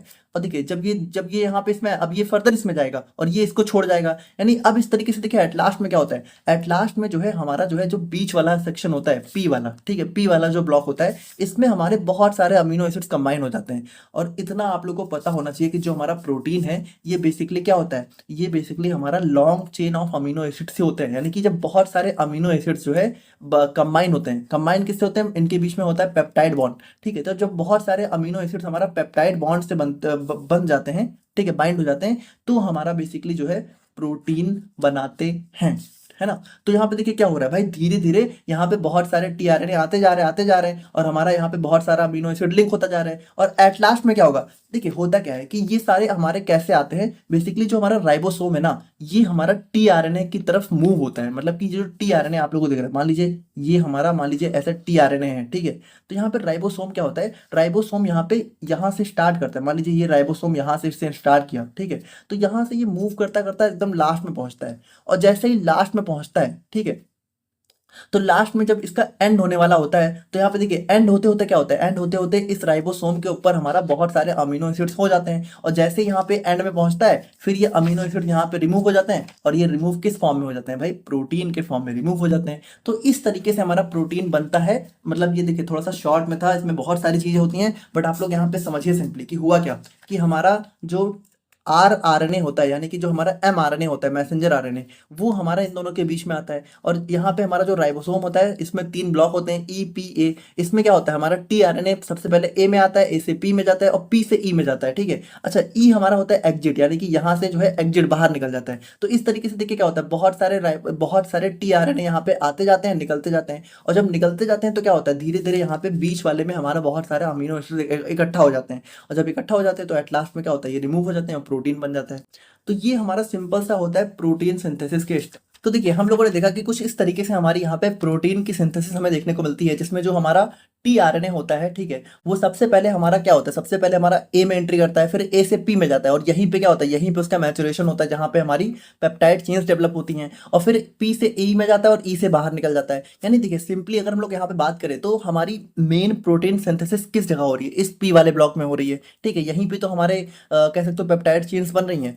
तो यहाँ पे देखिए होता क्या है, जो हमारा मैक्रोलाइट्स होता है ना, ये हमारा राइबोसोम की 50s यूनिट पे काम करता है। यानी कि इस 50s यूनिट पे क्या करता है, ये अपना एक्शन शो करता है, और यहाँ पे देखिए करता क्या है, बाइंड द ट्रांसलोकेशन, यानी कि ये जो हमारा टीआरएनए है उसको ए साइड से पी साइड पे जाने ही नहीं देता। यानी कि देखिए भाई, हमारा जो राइबोस, हमारा जो टीआरएनए था वो हमारा ए से पी में जा रहा था, तभी तो हमारा प्रोटीन बन रही थी। अगर वो ए से पी में जा ही नहीं पाएगा तो क्या होगा भाई, ए में आ गया, लेकिन अगर ए से पी में नहीं जा पाया तो कोई काम का है नहीं, तो हमारी प्रोटीन नहीं बन पाएगी, और हमारी प्रोटीन नहीं बनेगी तो बैक्टीरिया की ग्रोथ नहीं होगी, तो हमारे यहाँ पे बैक्टीरियोस्टेटिक एक्शन देखने को मिल जाएगा। तो एज अ रिजल्ट क्या, as a result protein synthesis is halted, ठीक है, which prevent bacteria from producing essential proteins needed for growth and survival, leads to bacteriostatic effect. तो ये सारी चीजें आप लोग समझ ही गए होंगे। बाकी अब हम लोग यहाँ पे बात करें इसके फार्माकोकाइनेटिक्स के बारे में, तो एब्जॉर्प्शन यहाँ पे इसका ओरली यहाँ पे वेल एब्जॉर्ब हो जाती है, बाकी फूड यहाँ पे थोड़ा सा रिड्यूस कर सकता है, डिस्ट्रीब्यूशन इसका वाइडली हो जाता है, और ये भी हमारे प्लेसेंटा बैरियर को क्रॉस कर जाती है। मेटाबॉलिज्म की बात करें तो हमारा लिवर से हो जाता है, एक्सक्रीशन हमारा रीनल और बैलियरी दोनों तरीके से यहाँ पे इसका एक्सक्रीशन हमें देखने को मिल जाता है। और हाफ लाइफ की बात करें तो देखिए थोड़ा सा एरिथ्रोमाइसिन का 1 से 4 घंटे, और यहाँ पे देखिए हमारे एक ड्रग होती है एजिथ्रोमाइसिन, तो इसकी हाफ लाइफ हमें लगभग 60 आवर्स तक देखने को मिल जाती है, ठीक है। तो डिफरेंट ड्रग्स की हमारी डिफरेंट डिफरेंट हाफ लाइफ इसमें होती है। एडवर्स इफेक्ट के हम लोग यहाँ पे बात करें तो हमारा डायरिया हो गया, हेपेटोटॉक्सिसिटी, एलर्जी, तो ये सारे हमारे कुछ एडवर्स इफेक्ट हो जाते हैं। और यूजेस की बात करें तो हमारा निमोनिया हो गया, ब्रोंकाइटिस, ब्रोंकस में इन्फ्लेमेशन हो गया, gonorrhoea, sexually transmitted disease, whooping. देखिए एक हुपिंग कफ होता है जो कि थोड़ा सा ज़्यादा सीरियस कफ का फॉर्म हो जाता है, खांसी का। और एच पाइलोरी इन्फेक्शन हो गए, हमारा हेलिकोबैक्टर पायलोरी बैक्टीरिया की वजह से जो भी इन्फेक्शन होते हैं उनके ट्रीटमेंट में हम लोग यहाँ पे इसका यूज कर सकते हैं। तो ये हो गया हमारे यहाँ पे मैक्रोलाइड्स। नाउ अब हम लोग यहाँ पे बात करते हैं अपने क्विनोलोन्स एंटीबायोटिक्स के बारे में। तो यहाँ पे देखिए क्विनोलोन्स की बात करें तो ये भी हमारा यहाँ पे आपके सिलेबस में दे रखा है, और क्विनोलोन्स के अंदर हमारा एक सब टाइप होता है फ्लोरोक्विनोलोन्स, तो ये भी आप लोग के सिलेबस में यहाँ पे दे रखा है। तो देखिए सबसे पहले हम लोग यहाँ पे इसका इंट्रोडक्शन वगैरह डिटेल में समझते हैं, थोड़ा सा क्लासिफिकेशन भी देखते हैं, उसके बाद हम लोग यहाँ पे अपने फ्लोरोक्विनोलोन्स को यहाँ पे डिस्कस करेंगे। तो क्विनोलोन्स की बात करें तो ये हमारा एक बहुत ही ब्रॉड स्पेक्ट्रम एंटीबैक्टीरियल एजेंट होते हैं, जो कि हमारा बेसिकली जो है डीएनए रेप्लिकेशन को इनिबिट करते हैं, ठीक है, और बहुत ही पोटेंट होते हैं। और यहाँ पे इनके देखिए इनको क्विनोलोन्स इसलिए बोला जाता है क्योंकि यहाँ पे क्विनोलोन की रिंग देखने को मिलती है। बाकी अगर अभी देखिए इसका हम लोग सार वगैरह भी हमें पढ़ना है तो और चीज़ हम लोग देखेंगे। बाकी इसका मैकेनिज्म ऑफ एक्शन अगर हम लोग यहाँ पे देखें तो आप लोग ध्यान से देखिएगा, Quinolones kills bacteria by interfering with DNA synthesis and inhibiting their replication pathway। तो देखिए आपको पता है कि भाई जो हमारा डीएनए है, ठीक है, तो डीएनए क्या होता है कि जब डीएनए यहाँ पे कह सकते हो डीएनए, भाई देखिए जब डीएनए कह सकते हो जब नए डीएनए बनाता है, ठीक है, जब यहाँ पे डीएनए खुद से नए डीएनए बनाता है और भी जो डीएनए बनते हैं, तो इस प्रोसेस को हम लोग बोलते हैं डीएनए रेप्लिकेशन। तो यहाँ पे देखिए इस डीएनए रेप्लिकेशन के पाथवे में ही हमारा यहाँ पे क्विनोलोन्स हमारा काम करता है। तो यहाँ पे देखिए थोड़ा सा ध्यान से समझिएगा, during DNA synthesis double stranded DNA needs to unwind into 2 single stranded structures to be used as the template. बहुत ध्यान से समझिएगा। देखिए अगर आप लोग को डीएनए रेप्लिकेशन का टॉपिक पता है तब तो आप लोग बहुत इजीली समझ जाओगे, नहीं भी पता है तो आप लोग सिंपली समझो। आपको इतना पता होना चाहिए कि डीएनए का स्ट्रक्चर हम लोगों ने जहां भी देखा है कुछ इस टाइप से देखने को मिलता है। तो देखिए इसमें आप लोग को डबल डबल जो है स्ट्रैंड दिख रहे हैं ना, एक स्ट्रैंड हमारा ये हो गया, एक स्ट्रैंड हमारा ये हो गया। अच्छा देखिए जब डीएनए की सिंथेसिस यहाँ पे डीएनए का रेप्लिकेशन होता है तो हमें क्या होता है, हमें इस स्ट्रैंड को ना बीच से ब्रेक करना होता है, ठीक है। तो अब इस स्ट्रैंड को बीच से ब्रेक करने के लिए क्या होता है कि कुछ एंजाइम्स इन्वॉल्व होते हैं। तो यहाँ पे हमारा जो एंजाइम होता है एक होता है टोपो आइसोमरेज सेकेंड 2, ठीक है, एक हमारा डीएनए गायरेज हो गया, फिर हमारा टोपो आइसोमरेज 4। तो ये सारे एंजाइम कहीं ना कहीं मिलकर हमारा डीएनए रेप्लिकेशन में अपना रोल प्ले करते हैं, जिसमें से कुछ हमारे इसको अनवाइंड करते हैं। अनवाइंड का मतलब है कि देखिए भाई ये पहले आपस में जुड़े हुए हैं ना, कि देखिए यहाँ पे ये आपस में जुड़े हुए हैं, तो यहाँ पे इनको खोलना है हमें। अनवाइंड का मतलब इन्हें हमें खोलना है, ओपन करना है। तो यहाँ पे देखिए ये हमारा एंजाइम जो है वो क्या कर रहा है, वो इसको ओपन कर रहा है, ठीक है। तो यहाँ पे देखिए अलाउ, तो हमें इनको ओपन करना होता है, needs to be unwind into 2 single, यानी कि हमें इनको 2 सिंगल डीएनए स्ट्रैंड में अनवाइंड करना होता है to proceed our and complementary base pairing to अगर। और यहाँ पे देखिए आप लोग को ये भी पता होना चाहिए कि जो डीएनए होते हैं, ठीक है, तो डीएनए का अगर स्ट्रक्चर आप लोगों ने कभी देखा हो तो आप लोगों को कुछ इस टाइप से देखने को मिलता है। यहाँ पे इनके बीच में कुछ ऐसा ऐसा स्ट्रक्चर आप लोगों को देखने को मिलता होगा।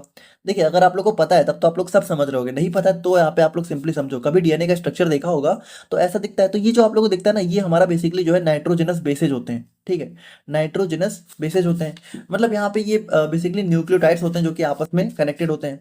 अब यहाँ पे देखिए इनके बीच में ना, अब इनके बीच में ना एक स्पेसिफिक पेयरिंग होती है। जैसे यहाँ पे हमारे 4 टाइप के नाइट्रोजनस बेस देखने को मिलते हैं डीएनए में, ATGC, ठीक है, एडनिन, एडनिन, थायमिन और हमारा ग्वानोसिन और हमारा साइटोसिन, ठीक है। तो अब ए हमेशा टी के साथ और जी हमेशा सी के साथ ही जुड़ता है। तो अब यहाँ पे मान लीजिए कि अगर ए जो है टी की बजाय सी से जुड़ गया या फिर टी हमारा जी से जुड़ गया, तो हमारा डीएनए बिल्कुल बेकार हो जाएगा, ठीक है। तो इनके सीक्वेंस, इनकी जो बाइंडिंग है वो बहुत ही स्पेसिफिक होनी चाहिए। अब यहाँ पे देखिए, this unwinding process is done by bacterial topoisomerase 2 type enzymes, DNA gyrase and DNA topoisomerase 4। और यहाँ पे देखिए हम लोगों ने क्या देखा कि सबसे पहली बात कि अगर हमें डीएनए बनाना है तो हमें इसको अनवाइंड करना है, और अनवाइंड करने के लिए हमारे कुछ एंजाइम्स इन्वॉल्व होते हैं, जो कि हमारा टोपो आइसोमरेज 2 वगैरह हो गया। अब क्विनोलोन देखिए कैसे काम करते हैं। Quinolones exert their action by inhibiting these enzymes, thereby stopping the synthesis process. अब क्विनोलोन्स क्या करते हैं, इन्हीं सारे एंजाइम्स पे काम करके इनको इनहिबिट कर देते हैं। अब भाई जब जब यह सारे हमारे एंजाइम ही नहीं होंगे तो डीएनए अनवाइंड नहीं होगा, और जब डीएनए अनवाइंड ही नहीं होगा तो डीएनए रेप्लिकेशन नहीं होगा, और जब डीएनए ही नहीं बनेगा तो हमारा फर्दर आगे भी चीजें नहीं होंगी, तो हमारा क्या होगा भाई, बैक्टीरिया यहाँ पे अच्छे से सर्वाइव नहीं कर पाएगा, किल हो जाएगा। तो देखिए ये था हमारे यहाँ पे क्विनोलोन्स का मैकेनिज्म ऑफ एक्शन। और बाकी अगर हम लोग यहाँ पे इसके फार्माकोकाइनेटिक्स की बात करें, तो यहाँ पे एब्जॉर्प्शन भाई वही हमारा ओरली वेल एब्जॉर्ब हो जाती हैं। डिस्ट्रीब्यूशन हमारा ये भी हमारा प्लेसेंटा ड्रिवल को क्रॉस कर जाती हैं। Hepatic metabolism, renal excretion, 3 to 12 hours half life, यही सारे हमारे इसके फार्माकोकाइनेटिक पैरामीटर्स हो जाते हैं। एडवर्स इफेक्ट की बात करें तो हमारा यहाँ पे nausea, diarrhoea, headache, dizziness, allergy, वही सारी चीज़ें हैं। और अगेन हम लोग यहाँ पे यूजेस की बात करें तो हमारा इसका यूज जो है, देखिए इसका मेजर यूज हम लोग यहाँ पे यूटीआई में करते हैं, यूरिनरी ट्रैक्ट इन्फेक्शंस में। बाकी निमोनिया, साइनोसाइटिस, प्रोस्टाइटिस, प्रोस्टाइटिस मतलब जो हमारा प्रोस्टेट ग्लैंड में कुछ इन्फेक्शन हो जाता है, और हमारा गैस्ट्रोएंटेराइटिस यानी कि गैस्ट्रोइंटेस्टाइनल ट्रैक्ट में अगर हमारा यहाँ पे कुछ भी इन्फेक्शन होता है, स्पेशली हमारा जो है हमारे इंटेस्टाइन में, ठीक है, तो वहाँ पे भी हम लोग यहाँ पे इसका यूज करते हैं। बाकी देखिए अगर हम लोग यहाँ पे बात करें तो यहाँ पे देखिए आपके सिलेबस में क्विनोलोन्स और फ्लोरोक्विनोलोन्स दिया हुआ है, जो कि हमारा देखिए फ्लोरोक्विनोलोन्स बेसिकली हमारा क्विनोलोन्स क्लास के अंदर की ही ड्रग है। और देखिए ये हमारे एक टाइप की सिंथेटिक एंटीबायोटिक होती हैं, और ये भी हमारा क्विनोलोन्स फैमिली में ही बिलोंग करती है, उसी का एक टाइप होती हैं। बाकी देखिए इनका नाम फ्लोरोक्विनोलोन्स इसलिए है क्योंकि जो इनका जो स्ट्रक्चर है क्विनोलोन्स का, उसके 6th पोजीशन पे हमें फ्लोरीन एटम देखने को मिलता है, इसीलिए इनका नाम हो जाता है फ्लोरोक्विनोलोन्स। बाकी ये भी हमारा बहुत ही ब्रॉड ब्रॉड स्पेक्ट्रम एंटीबायोटिक होती हैं, तो ग्राम पॉजिटिव, ग्राम नेगेटिव सभी के अगेंस्ट में इफेक्टिव होती हैं। अब ये हमारी दो तरह से क्लासिफाई करी जा सकती हैं, फर्स्ट जनरेशन, सेकंड जनरेशन, इनके अंदर आप लोग ड्रग्स देख लीजिएगा। एमओए की बात करें तो हमारा बिल्कुल सेम रहने वाला है हमारे क्विनोलोन्स की तरह, क्योंकि हमारे उसी के अंदर की ड्रग है। फार्माकोकाइनेटिक्स की बात करें तो हमारा लगभग लगभग ये भी फार्माकोकाइनेटिक्स भी लगभग यहाँ पे सेम ही रहने वाला है, जैसा हम लोगों ने क्विनोलोन्स में देखा।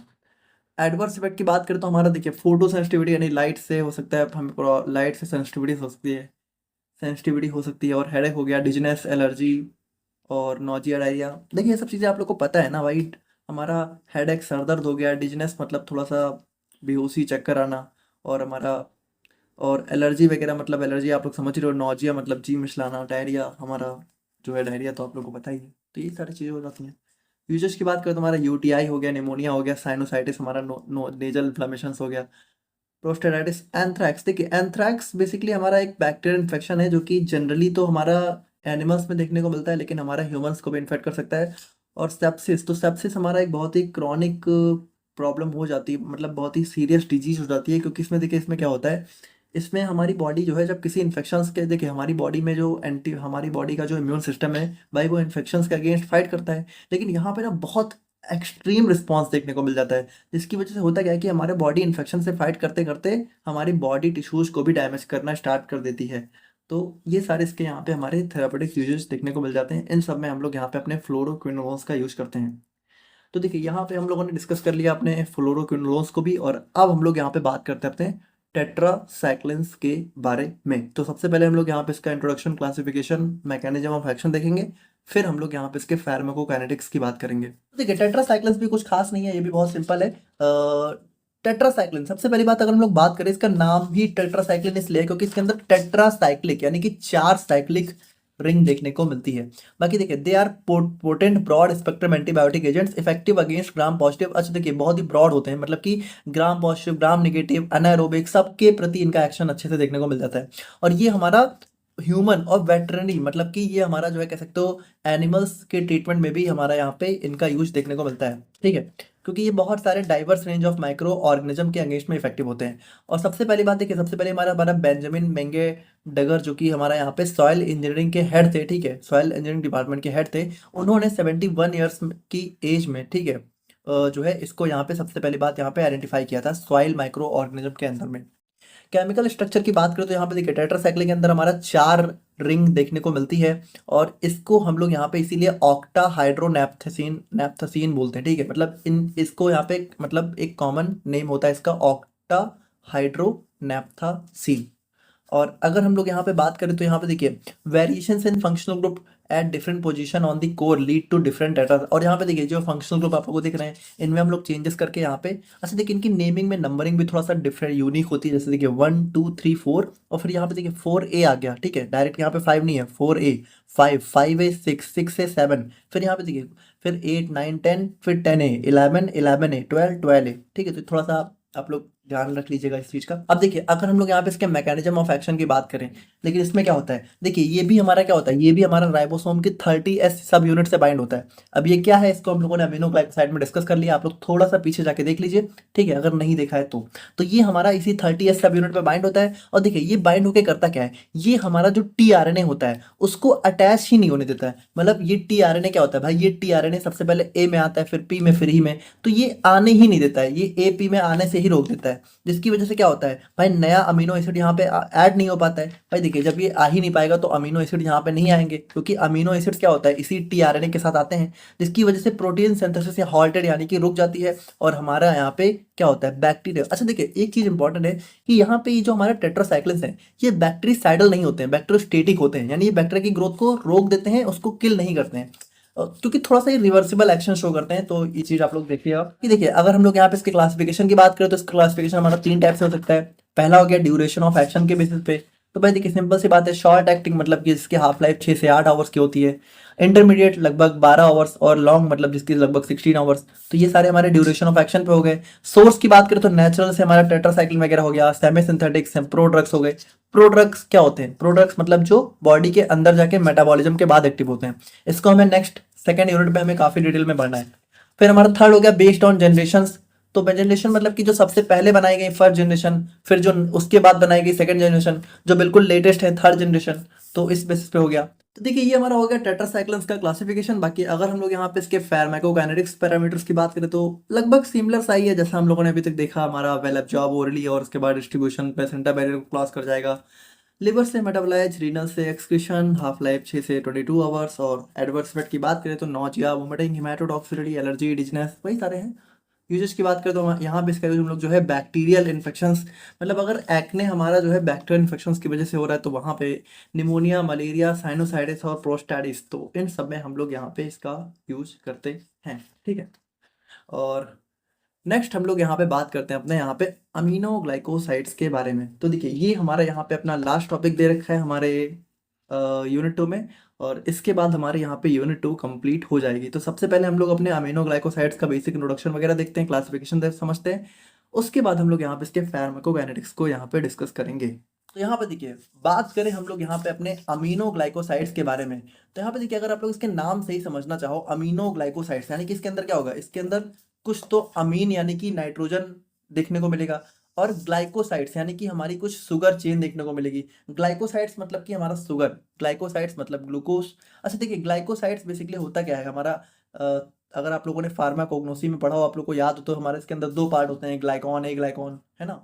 तो वही चीज़ है। बाकी देखिए अगर हम लोग यहाँ पे इसके जनरल स्ट्रक्चर की बात करें तो इसमें होता क्या है, इसमें हमारी होती है एक अमीनो साइक्लिटॉल रिंग। ध्यान समझिएगा, जो हमारे जितने भी टाइप के अमीनो ग्लाइकोसाइड्स हैं उनके अंदर क्या होगा, एक होगी अमीनो साइक्लिटॉल रिंग, ठीक है। अब ये हमारा शुगर नहीं होती है, चीज ध्यान रखिएगा।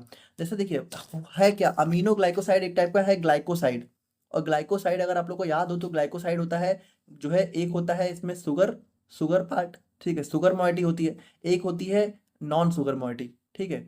तो यहाँ पे देखिए जो नॉन शुगर पार्ट है वो है हमारा यहाँ पे ये अमीनो साइक्लिटॉल रिंग, ये है हमारा नॉन शुगर पार्ट। और इसके साथ एक नहीं बल्कि दो दो शुगर पार्ट देखने को मिलता है, एक हमारा यहाँ पे इस पोजीशन पे होता है और एक इस पोजीशन पे। और ये शुगर कौन सी होती है, ये शुगर होती है अमीनो शुगर, यानी कि इसमें क्या होगा, इसमें हमें अमीन ग्रुप देखने को मिलेगा। अच्छा देखिए आप लोग इसका स्ट्रक्चर देख लीजिए, इस टाइप से होता है, यानी कि देखिए एक हमारी साइक्लिटॉल रिंग होती है, एक हमारा अमीनो शुगर यहाँ देखने को मिलता है, एक हमारा अमीनो शुगर यहाँ देखने को मिलता है। अच्छा देखिए अब आप लोगों को भले लग रहा हो कि ये तीनों स्ट्रक्चर तो बिल्कुल सेम है, यानी ये भी शुगर होगा, बट ये शुगर नहीं है, ठीक है, और ये दोनों शुगर है। तो इन दोनों में आप लोग ऐसे आइडेंटिफाई कर सकते हो कि इसमें आप लोग को ऑक्सीजन ग्रुप जो है रिंग के बीच में ही देखने को मिलेगा, ठीक है, जबकि साइक्लिटॉल में ऑक्सीजन ग्रुप रिंग के बाहर देखने को मिलेगा। बाकी देखिए ये दोनों हमारा शुगर पार्ट हो गया, ये हमारा नॉन शुगर पार्ट हो गया। तो बस यही है।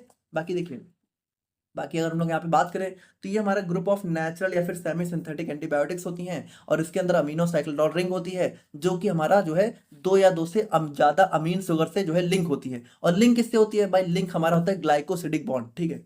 तो उस बॉन्ड से हमारा लिंक होती है। बाकी इसका यूज हम लोग ग्राम नेगेटिव, अच्छा इसका यूज हम लोग मेनली ग्राम नेगेटिव बैक्टीरिया के लिए करते हैं। और ये हमारा बैक्टीरिसाइडल नेचर का होता है, मतलब ये भी हमारा बैक्टीरिया को पूरी तरीके से किल कर देता है। और इसके अंदर हमें ब्रॉड एंटी माइक्रोबियल एक्टिविटी देखने को मिलती है। लेकिन देखिए इसकी होती तो है ब्रॉड, लेकिन ये इतना टॉक्सिक होता है थोड़ा सा कि इसका यूज हम लोग ज्यादा नहीं करते हैं, ठीक है। तो टॉक्सिसिटी की वजह से इसका यूज हमारा लिमिटेड होता है। अब देखिए अगर हम लोग यहाँ पे इसके मैकेनिज्म ऑफ एक्शन की बात करें, तो इसका मैकेनिज्म ऑफ एक्शन समझने के लिए देखिए आप लोग को वही हमारे राइबोसोम की नॉलेज होना जरूरी है। और अभी हम लोगों ने यहाँ पे टेट्रासाइक्लिन उसको काफी डिटेल में डिस्कस किया, तो आई होप कि आप लोग यहाँ पे समझ गए होंगे, ठीक है। और बाकी देखिए हम लोगों ने देखा कि जो हमारा बैक्टीरियल राइबोसोम होता है उसमें हमारी एक 30S सब यूनिट होती है, एक 50S सब यूनिट होती है। तो ये देखिए क्या करते हैं, ये हमारा राइबोसोम की 30S राइबोसोमल यूनिट से बाइंड हो जाते हैं। उसके बाद ये करते क्या है, जो हमारा mRNA है जो कि 30S और 50S के बीच में होता है, ये उसकी मिस रीडिंग करा देते हैं, ठीक है, मिस रीडिंग करा देते हैं। और जब मिस रीडिंग हो जाती है तो हमारा प्रोटीन बनता तो है, लेकिन वो एबनॉर्मल होता है। जैसे भाई प्रोटीन में क्या होता है कि हमारा अमीनो एसिड का एक स्पेसिफिक सीक्वेंस चाहिए होता है, तो ये उस सीक्वेंस को ही डिस्टर्ब कर देते हैं। तो हमारा जो प्रोटीन बनता भी है वो हमारा काम का होता नहीं है। हमारी प्रोटीन सिंथेसिस कह सकते हो कि होने के बावजूद यहाँ पे इनहिबिट हो जाती है, और हमारा बैक्टीरिसाइडल इफेक्ट देखने को मिल जाता है, और हमारी बैक्टीरियल सेल की यहाँ पे डेथ हो जाती है। तो इस तरीके से हमें अमीनो ग्लाइकोसाइड्स का MOA देखने को मिलता है। और बाकी देखिए, बाकी अगर हम लोग यहाँ पे बात करें इसके क्लासिफिकेशन के बारे में, तो देखिए इसका क्लासिफिकेशन हमारा बेसिकली दो टाइप से हो जाता है। एक हमारा सिस्टमिक हो गए, एक हमारा टॉपिकल हो गए। अब सिस्टमिक में देखिए हमारी ये सारी आ जाती हैं, जेंटामाइसिन, स्ट्रेप्टोमाइसिन, ये सारा हमारा सिस्टमिक के अंदर आ गया। और टॉपिकल के अंदर हमारा बेसिकली दो ड्रग आ जाती हैं, हमारा नियोमाइसिन और फ्रामाइसिन। तो ये सारी हमारे टॉपिकल के अंदर आ जाती हैं। तो ये हो जाता है हमारे यहाँ पे अमीनो ग्लाइकोसाइड्स का बेसिक इंट्रोडक्शन और क्लासिफिकेशन। और अब हम लोग यहाँ पे बात करें इसके फार्माकोकाइनेटिक्स के बारे में, तो यहाँ पे देखिए एब्जॉर्प्शन की बात करें तो यहाँ पे देखिए ये थोड़ा सा यहाँ पे इनका एब्जॉर्प्शन यहाँ पे पुअर देखने को मिलता है। और यहाँ पे इसको हम लोग जनरली जो है पेरेंटल रूट से देते हैं, जनरली हम लोग IV रूट प्रेफर करते हैं इसके लिए, ठीक है। ओरली यहाँ पे बहुत अच्छा एब्जॉर्प्शन नहीं होता है। और ये भी हमारी जो है CNS और प्लेसेंटा बैरियर को क्रॉस कर जाती हैं, लिवर से मेटाबलाइज हो जाती हैं, किडनी से एक्सक्रीट हो जाती हैं, हाफ लाइफ लगभग 2 से 3 आवर्स की देखने को मिल जाती है। एडवर्स इफेक्ट हमारा लगभग वही है कि हमारा किडनी में टॉक्सिसिटी हो सकती है, नेफ्रॉन में टॉक्सिसिटी हो सकती है, न्यूरॉन में टॉक्सिसिटी हो सकती है, allergy, nausea, rashes, dizziness, headache, ये सारी चीज़ें हमें देखने को मिल सकती हैं। यूजेस की बात करें तो हमारा निमोनिया हो गया, मेनिंजाइटिस, ऑस्टियोमाइलाइटिस, ठीक है। और अब यहाँ पे देखिए जो हमारा ऑस्टियोमाइलाइटिस है, तो ये बेसिकली हमारा बोन का एक बहुत ही सीरियस बैक्टीरियल इन्फेक्शन होता है, तो उसमें भी हम लोग यहाँ पे इसका यूज करते हैं। फिर हमारा एंडोकार्डाइटिस हो गया, टाइफाइड हो गया, प्लेग हो गया, तो इन सब में हम लोग यहाँ पे इसका यूज करते हैं। तो ये हो गया हमारा यहाँ पे complete unit number 2 of pharmacology. I hope कि आप लोगों को सारी चीज़ें समझ में आ गए होंगी। और यहाँ पे अगर आप लोगों ने इसकी यूनिट 2 को पढ़ लिया तो आप लोग की मेडिसिनल भी रेडी है, या फिर मेडिसिनल आप लोगों ने पढ़ रही थी तो आप लोग की ये भी रेडी है। तो इस तरीके से दोनों सब्जेक्ट आप लोग के एक साथ तैयार हो जा रहे हैं। और बाकी बाकी हम लोग यहाँ पे मिलते हैं यूनिट नंबर 3 के साथ। तब तक के लिए थैंक यू सो मच।